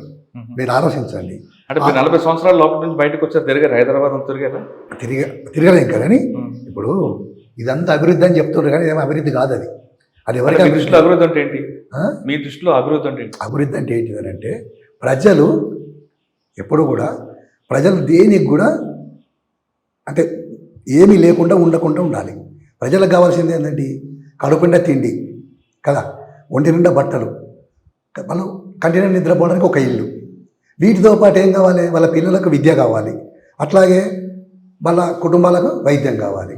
ఇవన్నీ ప్రజలు ఏమంటున్నారు అంటే ఇవి మాకు ఉట్టిగా ఇవ్వకండి, మేము సోమరిపోతులం కాదు, మాకేదో ఉచితాలు అవసరం లేదు, మేము సర్వ సంపదలు మా శ్రమశక్తితో సృష్టిస్తాం, దానికి సరి అయిన వేతనాలు ఇవ్వండి, మేము కొనుక్కుంటాం, బస్ అంతే. ఆ పని చేస్తే అయిపోతుంది. ఉచితాలు ఎందుకు? ప్రజల్ని సోమరిపోతులు చేసేది ఎవరు? ఈ రాజ్యం కాదా? ఇప్పుడు మీరు చెప్పారు, ప్రశ్న గుర్తించుకున్నారు కదా సమస్య. ఆ సమస్యను మీరు మైదాన ప్రాంతాల్లోకి వచ్చి జనజీవుల్లో కలిసి పార్లమెంట్ ఎన్నిక తరహాలో మీరే పోటీ చేసి మీరే అటువంటి చైతన్యపరచవచ్చు కదా. ఈ సిస్టమ్ అట్లా మారదు. డైరెక్ట్ తీసుకుపోయి పట్టుకుని అడవులు ఉండే కాదు, డైరెక్ట్ తీసుకుపోయి ప్రధానమంత్రి పదవి ఇచ్చినా కూడా ఈ సిస్టమ్ మారది. మీరు మీలాంటి పదవి మీకు ఇచ్చినా కాదు, మీరు గ్రామాల్లోకి వచ్చి ఎన్నికల్లో పోటీ చేసి ప్రజలను చైతన్యపరచవచ్చు కదా. ఇప్పుడు ప్రజల్ని చైతన్యపరచడానికి ఎన్నికల్ని పోవాల్సిన అవసరం ఏముంది? లేదు. మరి అది మీరు ఒప్పుకుంటున్నారు కదా, మీరే ఒప్పుకుంటున్నారు కదా, ప్రజలకు చైతన్యపరచాలని అవసరం లేదు. అదే చైతన్యపరచాల్సిన అవసరం ఉంది. మేము ప్రజలకు రావాలనుకున్నప్పుడు ఏంటంటే కొన్ని సమస్యలని నిర్బంధము, రకరకాల పరిస్థితులు, దాన్ని అంటే ఖచ్చితంగా ప్రజల సమస్యలు ఎప్పటికప్పుడు తెలుసుకొని వెంటనే దాని పరిష్కారం కోసం పనిచేయాల్సిన అవసరం ఉంది. మేము అనేది ఏంటంటే ఈ నిర్ణయం మీరు మాట చెప్పారు, ప్రజలకి సమస్యలు మారుతున్నాయి కాబట్టి దానికి అనుగుణంగా పనిచేయాల్సిన అవసరం ఉందంటున్నారు. ఆ లైన్ మీరు మర్చిపోయారు అన్నది వాస్తవం కాదు. ఇట్లా మనం మీరు ఎప్పుడుదో 2019 చూస్తున్నారు తప్ప ఈ శతాబ్దం మారిన దశాబ్దాలకు వస్తున్నాం, మన 21 శతాబ్దం దాడుతున్నాం. ఇక్కడ ఉన్న ప్రజలకు ఏం సమస్య అనేది మీరు ఐడెంటిఫై చేసి మీరు కానీ ఆ లైన్లో వెళ్ళి ఉంటే ప్రజలు ఇప్పటికీ మీకు ఆదరిస్తారు కదా. ఆదరిస్తారు. మరి ఎందుకు మర్చిపోయారు? మీరు ఎప్పుడుదో మర్చిపోలేదు, మర్చిపోయినామని ఎందుకంటారు మీరు, కానీ ఎందుకు మరి విడిచిపెట్టారు? ఎప్పటికప్పుడు మా సీసీ వాళ్ళు, పీబీ వాళ్ళు ఎప్పటికప్పుడు కూర్చొని మాట్లాడము, తీర్మానాలు చేయడము, సర్క్యులర్స్ రూపొందించడము, అవి కింది వరకు రావడము. దీంతో ఇప్పుడు అవి అమలు చేయాల్సిన కాడ కొంత అమలు కాకపోవడము. కారణం ఏందనుకున్నప్పుడు ఏంటంటే ఒకప్పుడు జనరేషన్ అయితే ఇప్పుడు లేదు. అంతా అటు అడవిలోకి వెళ్ళిన లోతట్ట ప్రాంతంలోకి. అక్కడున్న జనరేషన్లో మేము ఉన్నాం ఆ ప్రజలలో. అనుకున్నప్పుడు ఆ ప్రజలకు అంత అంటే ఇక్కడ మైదాన ప్రాంతాల్లో ప్రజల్ని ఆర్గనైజేషన్ ఎంత చైతన్యం మనకు లేదు. మళ్ళీ తీసుకురావాలి కదా మీరే. అదే మేమే పెంచాలి. పెంచాలనుకున్నప్పుడు ఏంటంటే మేము వాళ్ళ వెంబడి ఉండి చేయాల్సిన అవసరం ఉన్నది. సరే, మీరు మైదాన ప్రాంత ప్రజలకు అనుగుణంగా చేయట్లేదు, కానీ అడవి ప్రాంతంలో ఉన్న ప్రజలకు ఏమైనా చైతన్యపరిచారా మీరు? చాలా. ఇప్పుడు మేము ఎక్కడైతే పనిచేసినామో అక్కడ మీకు ఇదంతా ఎందుకు, దక్షిణ బస్తర్లో ఎన్ని అభివృద్ధి కార్యక్రమాలు చేపట్టినామో అందరికీ తెలుసు. అక్కడ పోయి విలేకరులు చాలామంది జర్నలిస్టులు పోయి చూసిండ్రు, అన్నీ చేసిండ్రు. ఏంటి ఒకటి చెప్పండి. వ్యవసాయాన్ని డెవలప్ చేయించినాం. జనసేన సర్కార్ అన్ని జనసేన సర్కార్లు ఏర్పాటు చేసినాం. ప్రజల్ని సమిష్టి వ్యవసాయం చేయిస్తాం. ఇప్పటికి కూడా ప్రజలు వాళ్ళకి వాళ్ళే 4-5 కుటుంబాలు కలిసి భూమిని దున్నుకుంటారు. అందరు కలిసి దాన్ని కోస్తారు, ఎవరిది వాళ్ళు తీసుకుంటారు. ఒకవేళ ప్రజలకు ఏదన్నా భూమి కావాలంటే కూడా వాళ్ళే అందరూ అక్కడ కంపి వాళ్ళు మాట్లాడుకుంటారు. భూమి లేని వాళ్ళకు భూమి ఇప్పిస్తారు. ఇవన్నీ చేస్తూ ఉంటారు. కానీ మీరు అనుకుంటున్నారు, కానీ అక్కడ ప్రజలు మేము విద్య అందిస్తున్నాం, వైద్యం అందిస్తున్నాం, వాళ్ళకి ప్రతి సమస్యలను పరిష్కరిస్తున్నాం. జనసేన సర్కారులు ముందు ప్రాథమిక దశలో బాగా అయింది, కానీ తర్వాత ఆ జనసేన సర్కారు వల్లే ఆదివాసులు ఇబ్బంది పడుతున్నారు విషయం ఒకటి వచ్చింది. ఎలా అంటే ఆధార్ కార్డు వద్దన్నారు మీరు. అక్కడ మీరు స్కూల్లో చదివిస్తున్న 5వ క్లాస్ వరకు పిల్లలకి, 5వ క్లాస్ తర్వాత పట్టణాలకు వస్తే వాళ్ళని ప్రభుత్వం అంగీకరించట్లేదు, మళ్ళీ తిరిగి 1వ క్లాస్కి వస్తున్నారు. తర్వాత వ్యవసాయం అంటున్నారు. వ్యవసాయం నేర్పించారు మీరు, మంచిదే, కానీ ఆధునిక వ్యవసాయ పద్ధతులు నేర్పించట్లేదు. మీరు ఇంకా పురాతన పద్ధతులు ఉన్నారు. దానివల్ల ఆదివాసులకు నష్టమే జరిగింది. ఇంకా చెరువులు గొలుసుకడు చెరువులు అభివృద్ధి చేశారు, మంచి సంతోషం. కానీ దానికి నిల్వ ప్రాంతాలు, రిజర్వాయర్లు కట్టాలనే ఆలోచన లేదు. దానికి కావాలంటే ఒక యంత్రాంగం కావాలి. ఆ యంత్రాంగం కావాలంటే మళ్ళీ మీరు ప్రభుత్వం మీద ఎందుకు కొన్ని జాగాల్లో చెక్ డ్యాములు కట్టినాం కదా, కట్టించిన దక్షిణలోనే కొన్ని ప్రాంతాల్లో చెక్ డ్యాములు కట్టి. ఇప్పుడు చెక్ డ్యాములు కట్టియడంలో, చిన్న డ్యాములు కట్టడంలో మాకు ఎలాంటి భిన్నాభిప్రాయం లేదు. కానీ పెద్ద ఆధార్ కార్డులు ఎందుకు ప్రాజెక్టులు కడితే మాత్రం వ్యతిరేకిస్తాం. ఆధార్ కార్డులు ఎందుకు వ్యతిరేకించారు? ఆధార్ కార్డు ఏం వ్యతిరేకించలేదు. ఏందో మరి మేమైతే రిక్రూట్ అయ్యే వాళ్ళని కూడా ఆధార్ కార్డు పట్టుకొని రావాలని చెప్తున్నాం. రేపు పొద్దున ఏదైనా అవసరం ఉంటే ఆధార్ కార్డు అవసరం ఉంటుంది. ప్రభుత్వం ఇట్లా తయారు చేసి ఆధార్ కార్డు వద్దన్నారు, కానీ కొంతమంది ఆదివాసులు వెళ్ళి రాష్ట్రంగా కూడా తీసుకున్న సంఘటనలు ఉన్నాయి. సరే, మీరు స్కూల్లో చదివిస్తున్నారన్న ఒకటి చెప్పండి. స్కూల్లో చదివించాక పిల్లలు పెరగాలి కదా, 5వ క్లాస్ తర్వాత పట్టణం రావాలి కదా, కానీ అక్కడ వాళ్ళు యాక్సెప్ట్ చేయనప్పుడు వాళ్ళు తిరిగి 1వ క్లాస్ చదవాలంటే వాళ్ళకి ఏం ఉపయోగం? కాదు, మా దగ్గర నేర్చుకున్నారని చెప్పి ఒక కోపమో వ్యతిరేకతనో దాంతోనే వాళ్ళు వచ్చి చేస్తున్నారు. కానీ వాళ్ళకున్న టాలెంట్ని బట్టి ఏ స్కూల్లో దాంట్లో వేయచ్చు కదా. ఎందుకే ఏది ప్రభుత్వం అంటే పార్టీ ఇప్పుడు శాంత చర్చలు అంటున్నారు కదా, అది 40 సంవత్సరాలు దండకారులు చేసిన అభివృద్ధి మీద కూడా చర్చించడానికి సిద్ధం ఉందా? ఉంది, పార్టీ చర్చిస్తుంది. ఖమ్మం నుంచి ఎక్కడికి వచ్చారు మీరు? ఖమ్మం నుండి మళ్ళీ 2012లో ఆదిలాబాద్ జిల్లా కార్యదర్శిగా వచ్చిన తర్వాత 2012 నుంచి 13-14 వరకు జిల్లా కార్యదర్శిగా పనిచేసినాం. ఎక్కడ? ఆదిలాబాద్లో. అప్పుడు 2 ఎన్కౌంటర్స్ అయినాయి మా మీద. ఎవరి మంగిలం, అది కోమటి పంటల దగ్గర ఒకటి, మన అర్జున్ రోజు దగ్గర ఒకటి. అప్పుడు ఎవరికి ఏం కాలే. కానీ ఈ 14 తర్వాత ఏంటంటే అప్పటికి నా ఆరోగ్యం కొద్దిగా క్షీణించింది. సమస్య అవుతుంది నడవడానికి కానీ, లేకపోతే తిరగడానికి కానీ, ఇలాంటి సమస్య అవుతుంది కనుక జిల్లా ప్లీనం జరిపి భాస్కర్ని కార్యదర్శి చేసినాం. భాస్కర్ని కార్యదర్శి చేసి నేను తెలంగాణ అధికార పత్రిక ఉంది కదా ప్రజావిముక్తి, ఆ ప్రజావిముక్తి పత్రికకు బాధ్యతగా తీసుకొని అదొకటిను సింగరేణి కోల్ బెల్ట్ కమిటీ అది కార్యదర్శిగా పనిచేస్తూ నేను అప్పటి నుండి ఏంటంటే నేషనల్ పార్కులనే ఉంటాం. నేషనల్ పార్క్ అప్పుడప్పుడు మీటింగ్స్ వస్తూ ఉండేది 1 yearకి ఒకసారి. తర్వాత ఏమైందంటే 2021 నుంచి మీటింగ్స్ కూడా రావడం బంద్ చేసిన. నడవడం చాలా సమస్య. అంటే ఇప్పుడు నేషనల్ పార్క్ మీరు రాష్ట్ర కదా, ఆదిలాబాద్ జిల్లా నుంచి నేషనల్ పార్క్ ఎన్ని కిలోమీటర్లు? ఆదిలాబాద్ నుంచి నేషనల్ పార్క్ ఎన్ని కిలోమీటర్లు? ఆదిలాబాద్ నుండి నడుచుకొని వెళ్ళేవారా? నడుచుకొని వెళ్తాం. ఎన్ని రోజులు పట్టింది? 5 రోజులు పడుతుంది. అంటే మంచిగా నడితే 5 రోజులు పడుతుంది, కొద్దిగా స్లోగా నడితే 10 రోజులు కూడా పడుతుంది. ఇప్పుడు ఇక్కడి నుంచి వెళ్ళి ఇక పోతూనే ఉండాలి లగాతారు. ఎలాగెళ్ళేవారు అడవిలోంచి ఏ గ్రామాలతో చూసుకుంటూ వెళ్ళేవారు? నడుచుకుంటే వెళ్ళాల్సింది. ఏ గ్రామాల మీద? ఇక పోతాం, ఇక గ్రామాలు ఎందుకంటే మరి దాంట్లో భోజనం అది భోజనం అనుకుంటాం. మీరు మాటలోనే ఎందుకు ఎక్కువగా ఉన్నారు? వాళ్ళు అది ఒక కేంద్రంగా చేసుకొని ఉన్నారు. దాన్ని ఏంటంటే పొలిట్ బ్యూరో ఆలోచించి, మిగతా సీసీ వాళ్ళు ఆలోచించి 2-3 కేంద్రాలు ఏర్పాటు చేయాల్సిన అవసరం ఉండే. మాటలో మీకు 2 రాష్ట్రాలు కలుస్తాయి. ఒకటి ఛత్తీస్గఢ్ ఎక్కువ భూభాగం ఉంటుంది, మరొకటి గచ్చిరౌలి మహారాష్ట్ర భూభాగం ఉంటుంది. ఈ 2 రాష్ట్ర పోలీసులు ఎవరి వైపు నుంచి ఎక్కువ ఒత్తిడి? ఒత్తిడి 2 వైపుల నుంచి ఒత్తిడి. మహారాష్ట్ర ఉండేదా లేదంటే మహారాష్ట్ర నుంచి వెళ్ళి కొద్దిగా ముందు నుంచి అది ఒత్తిడి ఎక్కువ ఉంటుంది. తర్వాత ఛత్తీస్గఢ్ నుంచి కూడా ఒత్తిడి. ఈ 2 రాష్ట్ర పోలీసులు ఎవరు బాగా మీకు? C60 వాళ్ళు వస్తారు కదా మహారాష్ట్ర నుంచి వెళ్ళి. ఇక్కడికి వచ్చే వరకు DRG ఫోర్స్, తర్వాత కోయా కమాండోస్ అని చెప్పి, ఇంకేదో బస్తర్ బెటాలియం అని చెప్పి, అలా రకరకాల గచ్చిరౌలి నుంచి C60 వాళ్ళు వస్తారు. 360. అది ఇక్కడ మన ఇంతకుముందు గ్రేవన్ సెట్లో అది కూడా అక్కడ అట్లా.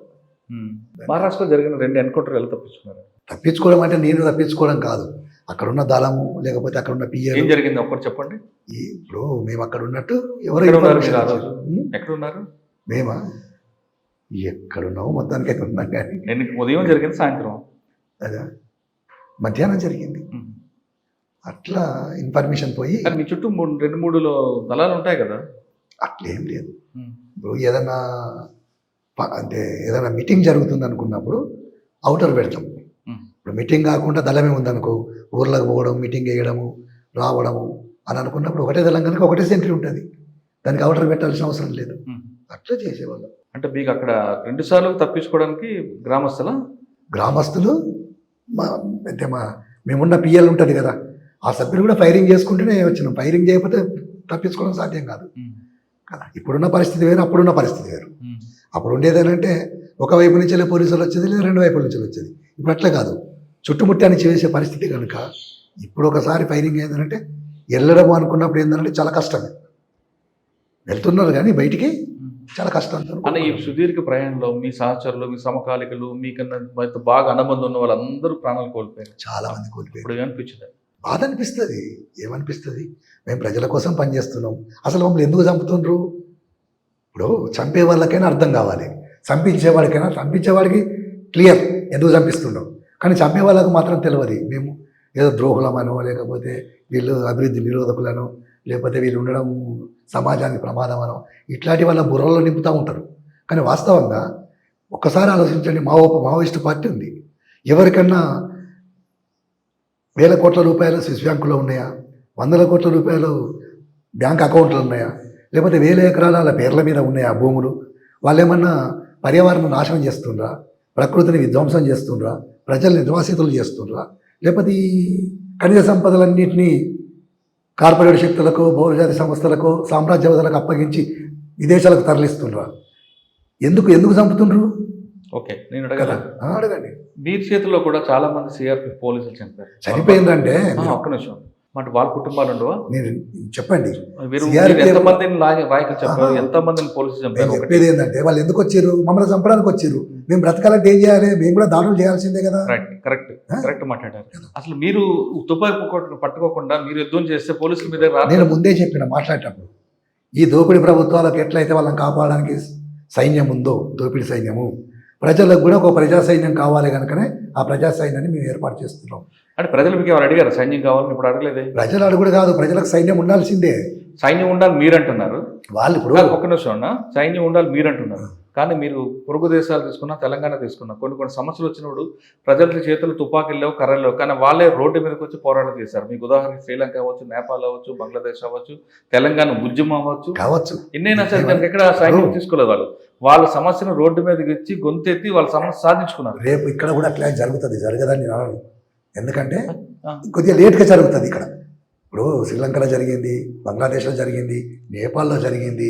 ప్రజలు తిరగబడతారు, తిరగబడి తరిమి కొడతారు. ప్రజలు తిరగబడ్డప్పుడు సైన్యం అవసరం లేదు, అప్పుడు ప్రజల సైన్యాన్ని కూడా తరిమి కొడతారు కదా.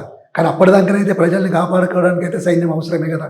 వీళ్ళందరూ వస్తూనే ఉంటారు, దాడులు చేస్తూనే ఉంటారు. ఎవరి కోసం వీళ్ళు చేసేది?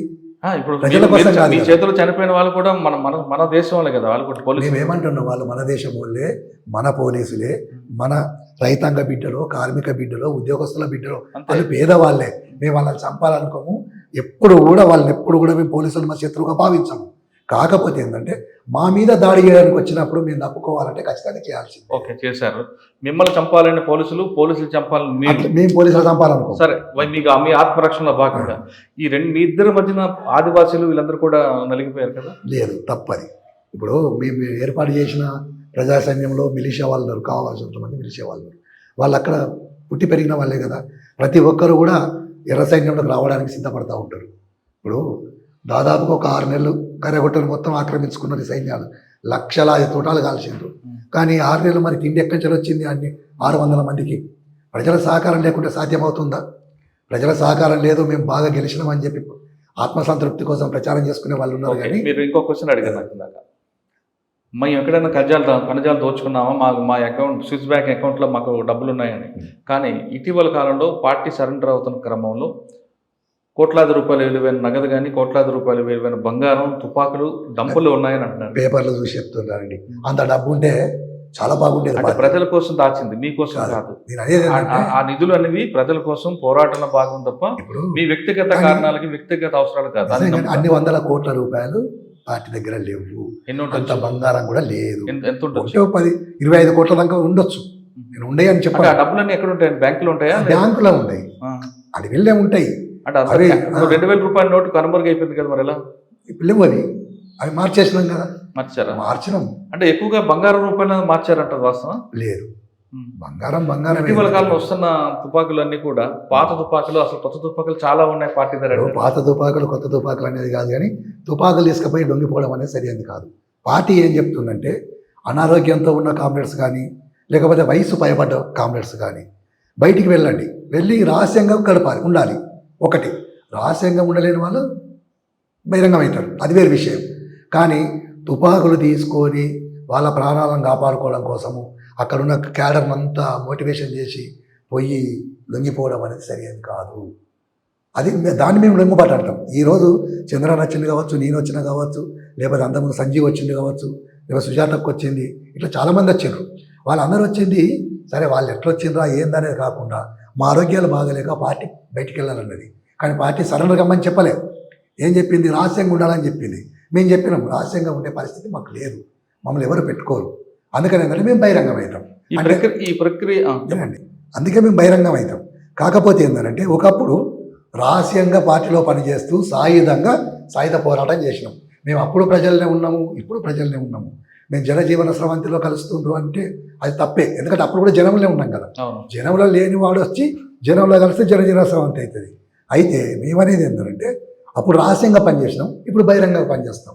ఇది కూడా మన ముఖ్యమంత్రి గారు రేవంత్ రెడ్డి గారు, అట్లాగే మన ఐజీ గారు వీళ్ళు ఇచ్చిన పిలుపు మేరకు మేము వచ్చినాం. ఎందుకంటే మేము అనేది ఏంటంటే ఒకవేళ మాకు విముక్తి ప్రాంతాలు ఉంటే మేము రాకపోతాం, చనిపోయేంత వరకు అక్కడే ఉంటాం. ప్రభుత్వం పిలిచింది కాబట్టి వచ్చారు. మా ఆరోగ్యాలు బాగలేవు, అందుకని ఏంటంటే లీగల్గా ఉండి ప్రజా పోరాటంలో మేము కూడా పాలు పంచుకుంటాం, ప్రజల కోసమే పనిచేస్తాం. మీరు ఆ పిలుపు ఆహ్వానించారు, వాళ్ళు ఆహ్వానించారు, మీరు ఆస్వాదించారు, వచ్చారు, చాలా సంతోషం, దానికి కాదనట్లేదు. కానీ ఇది లొంగుబాటు అని కూడా అనట్లేదు సార్. లొంగుబాటు మరి ఏమంటారు? అరెస్టా కాదు. మేము లొంగుబాటు అనే దానికి డెఫినేషన్ ఏంటిదంటే మీరే చెప్పాలి. ఎందుకంటే మీరు జర్నలిస్టులు కనుక మీకు చాలా జ్ఞానం ఉంటుంది. మేము మీరు చాలా తెలియగల వాళ్ళు. కానీ ఇప్పుడు మేము అనేది ఏంటంటే అన్నీ సక్రమంగా ఉండి ప్రాణభయంతో ఆయుధాలు పట్టుకొని మిగతా వాళ్ళని కూడా మోటివేషన్ చేసి తీసుకొచ్చి రాజ్యం ముంగట తల వంచిన వాళ్ళు లొంగుబాటు అని మేము అనుకుంటున్నాం. ఎందుకంటే ద్రోహం. కానీ మేము అనారోగ్యంతో ఉండి పార్టీ పర్మిషన్తోనే బయటికి రావడం వచ్చింది. కానీ అంతకుముందు ఏంది, రహస్యంగా సాయుధంగా పనిచేసినాం. కానీ ఈరోజు బహిరంగంగా చట్టబద్ధంగా ప్రజల పోరాటంలో భాగస్వామ్యం అనుకుంటాను. సరే, దాన్ని సరెండర్ ఎట్లా అంటారు మీరు? ఓకే. కానీ ఈ ప్రక్రియ ఎంతకాలం పట్టిందండి? ఇక్కడ వెళ్తున్నాం, లొంగుబాటు కాదు, మేమే వెళ్ళిపోతున్నాం అని చెప్పాం, పార్టీకి చెప్పిరాడానికి శక్తి మేరకు పనిచేసినామండి. ఈరోజు శక్తి లేదు కనుక 2 రకాల పార్టీలు 2 రకాలు ఉంటాయి. మార్క్సిజం, లెనినిజం, మావోయిజం సిద్ధాంత వెలుగులనే ఒకటేమో సాయుధంగా పనిచేయాల్సిందే, తర్వాత బహిరంగం కూడా చట్టబద్ధ పోరాటాలు చేయాల్సిందే. అప్పుడేమో శక్తి ఉంది, ఆరోగ్యం ఉంది, వయస్సు ఉంది. అందుకని ఏంటంటే రహస్యంగా పోయినాము, ఆయుధాలు పట్టుకున్నాము, సాయుధంగానే పనిచేసినాం ప్రజలలో. కానీ ఈరోజు ఆ శక్తి లేకపోవడము, అనారోగ్యం పాలు కావడము, దీంతో ఏంటంటే బహిరంగంగా వచ్చేసి మళ్ళీ ప్రజల్లో కూడా లీగల్గా పనిచేద్దామని చట్టబద్ధంగా. అంటే పార్టీని లీగలైజ్ చేస్తారా, మీరు ఒక్కరే లీగలైజ్? మేము లీగలైజ్ అంటే చాతగాని వాళ్ళందరూ అనారోగ్యంతో బాధపడుతున్న వాళ్ళు, అట్లాగే ఏంటంటే వయసు పైబడ్డ వాళ్ళు, వాళ్ళందరూ మీరు మార్క్సిజం లెనినిజం చెప్పారు. ఇప్పుడు భారతదేశంలో అవన్నీ అవసరం అంటారా? ఇప్పుడు చెప్తే మార్క్సిజం లెనినిజము లేదా మావోయిజానికి కాలం చెల్లిందని ఎవరు అంటుండ్రు? వాళ్ళకు వాస్తవం తెలుసు. ఇది కాలం చెల్లదు దీనికి. ఇది ఎప్పుడు నిత్య నూతనంగానే ఉంటుంది. రోజు రోజుకి ఇది అభివృద్ధి అవుతూనే ఉంటుంది. పరిస్థితులకు అనుగుణంగా ఇది మారుతూనే ఉంటుంది. సీకాసా నుండి ట్రేడ్ యూనియన్గా వచ్చిన బండి ప్రకాష్ గారు గడ్చిరోలి నేషనల్ పార్క్ ఆ ప్రాంతంలో ఎక్కువ కాలం పనిచేశారు కదా. అక్కడ కూడా కొన్ని కంపెనీలు ఉన్నాయి. అక్కడ ఎందుకు ట్రేడ్ యూనియన్ స్టార్ట్ అవ్వలేదు? మరి అక్కడ కాదు, నేను తెలంగాణ రాష్ట్ర కమిటీ, అందుకని తెలంగాణలో ఉన్నదంటే నేను అంటుంది ఒక కేవలం బండి ప్రకాష్ గారు కాకుండా మిగతా మావోయిస్టులు కూడా చేయాల్సిందే. ఎందుకు చేయలేకపోయారు అక్కడ? అదే చేయాల్సింది. ఏమంటున్నా, చేయకపోవడానికి కారణం ఏంది అనేది అక్కడున్న కామ్రేడ్స్కు తెలిసి ఉంటుంది. అది మనకైతే తెలియదు. ఇప్పుడు మీరు బయటకు వచ్చారు మీ అనారోగ్య సమస్యతో, సరెండర్ కాదు మీరే వచ్చి లొంగిపోయారు, ఏదైనా ఒకటి అనుకోవచ్చు. వచ్చిన తర్వాత మీకు ఇప్పుడు కూడా ఛత్తీస్గఢ్ ప్రాంతం కానీ ఒడిశా ప్రాంతంలో కానీ కొన్ని కంపెనీలు మీకు ఉద్యోగం ఇస్తామంటే మీరు వెళ్తారా? వెళ్ళరండి, నాకు చేతగానే వచ్చింది. ఇంకా నేను ఉద్యోగం ఎలా చేస్తాను? బ్రాండ్ అంబాసిడర్గా ఉండాలి. లేదు లేదు లేదు, తప్పది. అట్లా ఎన్నటికి జరగదు. తర్వాత ఖమ్మం తర్వాత ఆదిలాబాద్ తర్వాత మళ్ళీ ఒక్కటండి. ఇప్పుడు చాలామంది ఏంటంటే మార్క్సిజం లెనినిజం మావోయిజానికి కాలం చెల్లింది, మార్క్సిస్ట్ మహోపాధ్యాయులు చెప్పింది ఇప్పుడు పనికిరాదు అని చెప్పేది అంటుండ్రు. నిజం చెప్పాలంటే ఈ సమాజం మారుతుంది అనేది ఫ్యాక్ట్. ఎందుకనంటే ఆదిమ సమాజం నుంచి బానిస సమాజం ఏర్పడ్డది. బానిస సమాజంలో బానిస యజమానులు ఏమన్నారు? ఇదే శాశ్వతం అన్నారు. కానీ బానిస తిరుగుబాట్లు వచ్చి పెట్టుబడిదారు సమాజం వచ్చింది, ఫ్యూడల్ సమాజం వచ్చింది. ఫ్యూడల్స్ కూడా ఇదే శాశ్వతం అన్నారు. కానీ చేతి వృత్తులు డెవలప్ అయ్యి కారకాలను ఏర్పడి అప్పుడు కూడా ఏంటంటే ఈ ఫ్యూడల్ మీద తిరుగుబాట్లు చేసి పెట్టుబడిదారు సమాజం అయితే ఏర్పడింది. తర్వాత అది ఏమైంది? సామ్రాజ్యవాదంగా కూడా ఎదిగింది. కానీ పెట్టుబడిదారుల గర్భంలోనే కార్మిక వర్గం పుట్టింది, దీన్ని నాశనం చేసేది కదా. అనుకున్నప్పుడు ఏంది, మన కళ్ళమ్మడ కనబడ్డది ప్యారిస్ కంపెనీ ఏర్పడ్డది. అది తాత్కాలికంగానే 70 రోజులే ఉండొచ్చు, కానీ ఎన్నో మంచి తీర్మానాలు చేసింది వాళ్ళు. చుట్టూ ఉన్న పెట్టుబడిదారు దేశాలు ఏం చేసినాయి, ఇది ఇట్లాగే ఉంటే మన దగ్గర కూడా తిరుగుబాట్లు జరుగుతాయి అని చెప్పి కుట్ర చేసి 100 మందిని హత్య చేసారు, 10ల సంఖ్యలో ఊరి. అంటే మరి మీరు అన్నట్లుగా చెప్తే వినండి, అక్కడి నుంచి వెళ్ళి అది ఆగిందా? రష్యాలో కదా లెనిన్ స్టాలిన్ నాయకత్వంలో విప్లవ విజయవంతమైంది. 30 సంవత్సరాలు విప్లవ ఫలాలు అనుభవించారు. కానీ స్టాలిన్ వర్ణంతరం ఏం జరిగింది? క్రుచ్చేవ్ అధికారంలోకి వచ్చి రివిజనిస్ట్ దేశంగా మార్చిండు. కానీ అది అక్కడితో ఆగలేదు. చైనాలో మావో చెవన్లై చూటే నాయకత్వంలో విప్లవ విజయవంతమైంది. కానీ మావో మరణాంతరం ఏమైంది? డెంగ్ ముఠా అధికారంలోకి వచ్చింది. ఇప్పుడు అది సామ్రాజ్యవాద దేశంగా ఎదిగింది, మార్కెట్ కోసం పోటీ పడుతుంది. ఈ సామ్రాజ్యవాద దేశాలని మార్కెట్ కోసం పోటీ పడుతున్నాయి అంటే యుద్ధం ఖచ్చితంగా వస్తుంది. కానీ దాన్ని ఆపుతుండ్రు, దానికి వాయిదాలు వేస్తుండ్రు. అది అంతటితో ఆగది, ఎప్పటికైనా రావచ్చు అంటారు. ఖచ్చితంగా వస్తుంది. ఓకే, మీరు కొంతకాలం పార్టీలో ఉన్న తర్వాత ఇటీవల ఆపరేషన్ కగార్ 26వ సంవత్సరం మార్చి క్లోజ్ అంటారు. ఈ నేపథ్యంలో పార్టీ కొంతకాలం శాంతి చర్చలు అన్నారు, దానికి ప్రభుత్వం దిగిరాలేదు. తర్వాత ఆయుధాల విసర్జన అన్నారు, దానికి దిగిరాలేదు. ఖచ్చితంగా ఆపరేషన్ కగార్ స్టార్ట్ అయింది. చెప్పినా కదా ఒత్తిడి ఉందని. ఒత్తిడి ఉంది, ఓకే. కానీ ఈ నేపథ్యంలో పార్టీలుగా 2గా విభేదాలు వచ్చాయని సోనుజీ ఒకటి, దేవ్జీ ఒకటి, వాస్తవం కాదు? వాస్తవమే. అయితే పార్టీలో 2 లైన్ స్ట్రగుల్ ఉంటుంది, విభేదాలు వస్తాయి, చీలికలు వస్తాయి, రావని చెప్పం, అది తప్పు. రావు అంటే రాజకీయ పార్టీ తేడా ఉంది కాదు. అట్లా అనుకున్నప్పుడు ఏంటంటే అరే అట్లా లేదు, అసలు దీంట్లోనే ఎక్కువ వస్తాయి. సిద్ధాంతపరమైన చర్చలలో దీంట్లో ఎక్కువ వస్తాయి. అది మామూలు బూర్జువా పార్టీ అయితే అడ్జస్ట్ అయిపోయి ఆ ఎమ్మెల్యేలో ఎంపీనో ఇంకేదో వస్తాయి, అవి అది వేరే విషయం. కానీ ఇక్కడ అట్లా కాదు కదా. ఇప్పుడు సోను పోయిండు, పోతే పోనీయండి. కానీ సోను చేసిన పని ఏంటిది? ఆయుధాలు ఎత్తుకెళ్ళిండు, మనసులో ఆర్గనైజేషన్ చేసి తీసుకెళ్ళిండు. తను పోయి నేనైతే సాయుధ పోరాటాన్ని విరమించుకున్నా, ఎందుకంటే ఈరోజు కగార్ ఆపరేషన్లో నేను త్యాగానికి సిద్ధంగా లేను, ప్రజల కోసం బహిరంగంగా పనిచేస్తా, ఎవరైనా వచ్చేవాళ్ళు ఉంటే రండి అంటే అయిపోతుంది. కానీ అతనెవరు ఆయుధాలు తీసుకపోవడం? దానికన్నా ముందు ఒక లెటర్ రాశారు ఆయన. ఎవరు? మిడిమిడి జ్ఞానంతో మేము తీసుకున్న నిర్ణయాల వల్లే పార్టీకి నష్టం జరిగింది. సరే, అందరిని కూడా కావచ్చు కలిపినట్టుగా. ఇప్పుడు కగార్ ఆపరేషన్ వచ్చిన తర్వాతనే మిడిమిడి జ్ఞానం అని అర్థమైందా తనకు? మీరు ఆలోచించండి, అంతకుముందు ఎందుకు రాలేదు మిడిమిడి జ్ఞానం అని? ఏమనంటే ఇప్పుడు ఏమంటాడు, నేను చాలా చర్చలు చేసిన అంటాడు. చర్చలు చేస్తే అప్పని కనీసం రాష్ట్ర కమిటీ వాళ్ళకన్నా తెలుస్తుంది కదా. సరే, కింది వాళ్ళకి తెలియకపోతే ఇవన్నీ సరే, మీరు సోను రాకని మీరు వ్యతిరేకిస్తున్నారు. మరి తక్కిడిపల్లి వాసుదేవరావు అలియా శాసన అలియా శాసన రాకని ఆయన 200 మంది తీసుకొచ్చాడు కదా. ఆయన అదే 200 మంది ఏమంటున్నాం, వాళ్ళందరూ చేసింది అదేనండి. వాళ్ళు చేసింది అదే. ఇప్పుడు దేవుజీ మాట్లాడుతుండు, దేవుజీకి మేము సపోర్ట్ చేస్తాము. ఇప్పుడు మీ తర్వాత ఎవరు ఉండొచ్చు ఎక్కడ తెలంగాణ కమిటీ? పెడతారు, ఎవరైనా పెడతారు. ఎవరు పెట్టారు? ఎవరు రాదు. ఇప్పుడు దామోదర్ అయితే కార్యదర్శి, ఆ. తర్వాత వెంకన్న ఉన్నాడు, ఆజాద్ ఉన్నాడు, ఇంకా వేరే ఆజాద్ గారికి పక్కన పెట్టినట్టున్నారు కదా. ఆజాద్ గారి అట్లా ఏం లేదు. ఒక 6 నెలలు ఎంతో ఏదో వేరే విషయాల్లో ఆయన 6 నెలలు సస్పెండ్ అయినా కూడా మళ్ళీ తీసుకుంటారు కదా. అంతే. ఆయన ఓకే గణేష్ ఊరికే గణేష్ ఇక్కడ లేడు మరి తను. ఒడిశా కమిటీలో ఉంటున్నారు. అంటే మీరు ఆయుధాలు ఎవరికి ఇచ్చి వచ్చారు అక్కడికి? మేము నా దళానికి ఇచ్చి వచ్చాను. అక్కడ మంగు ఉన్నాడు కదా, ఆ దళం మంగుతో ఉన్నది. 40 సంవత్సరాలు మీకు అడవి కాపాడింది కదా. అడవి నుంచి బయటకు వస్తున్నప్పుడు బాధ అనిపించలేదా వాళ్ళని విడిచిపెట్టి? చాలా బాధ అనిపించింది. ఏడవడం ఒకటే తక్కువ, కానీ తప్పది. ఎందుకంటే నేను ఒక్కడిని అక్కడ ఉంటే నా 10 మంది టీము నన్ను కాపాడడానికి ఉంటుంది. ప్రతిసారి ఇన్ని రోజులు వాళ్ళు కంటికి రెప్పలా కాపాడిండ్రు. కానీ నా ఒక్కడిని కాపాడడం కోసం వాళ్ళు చనిపోతారు, నేను చనిపోతాను.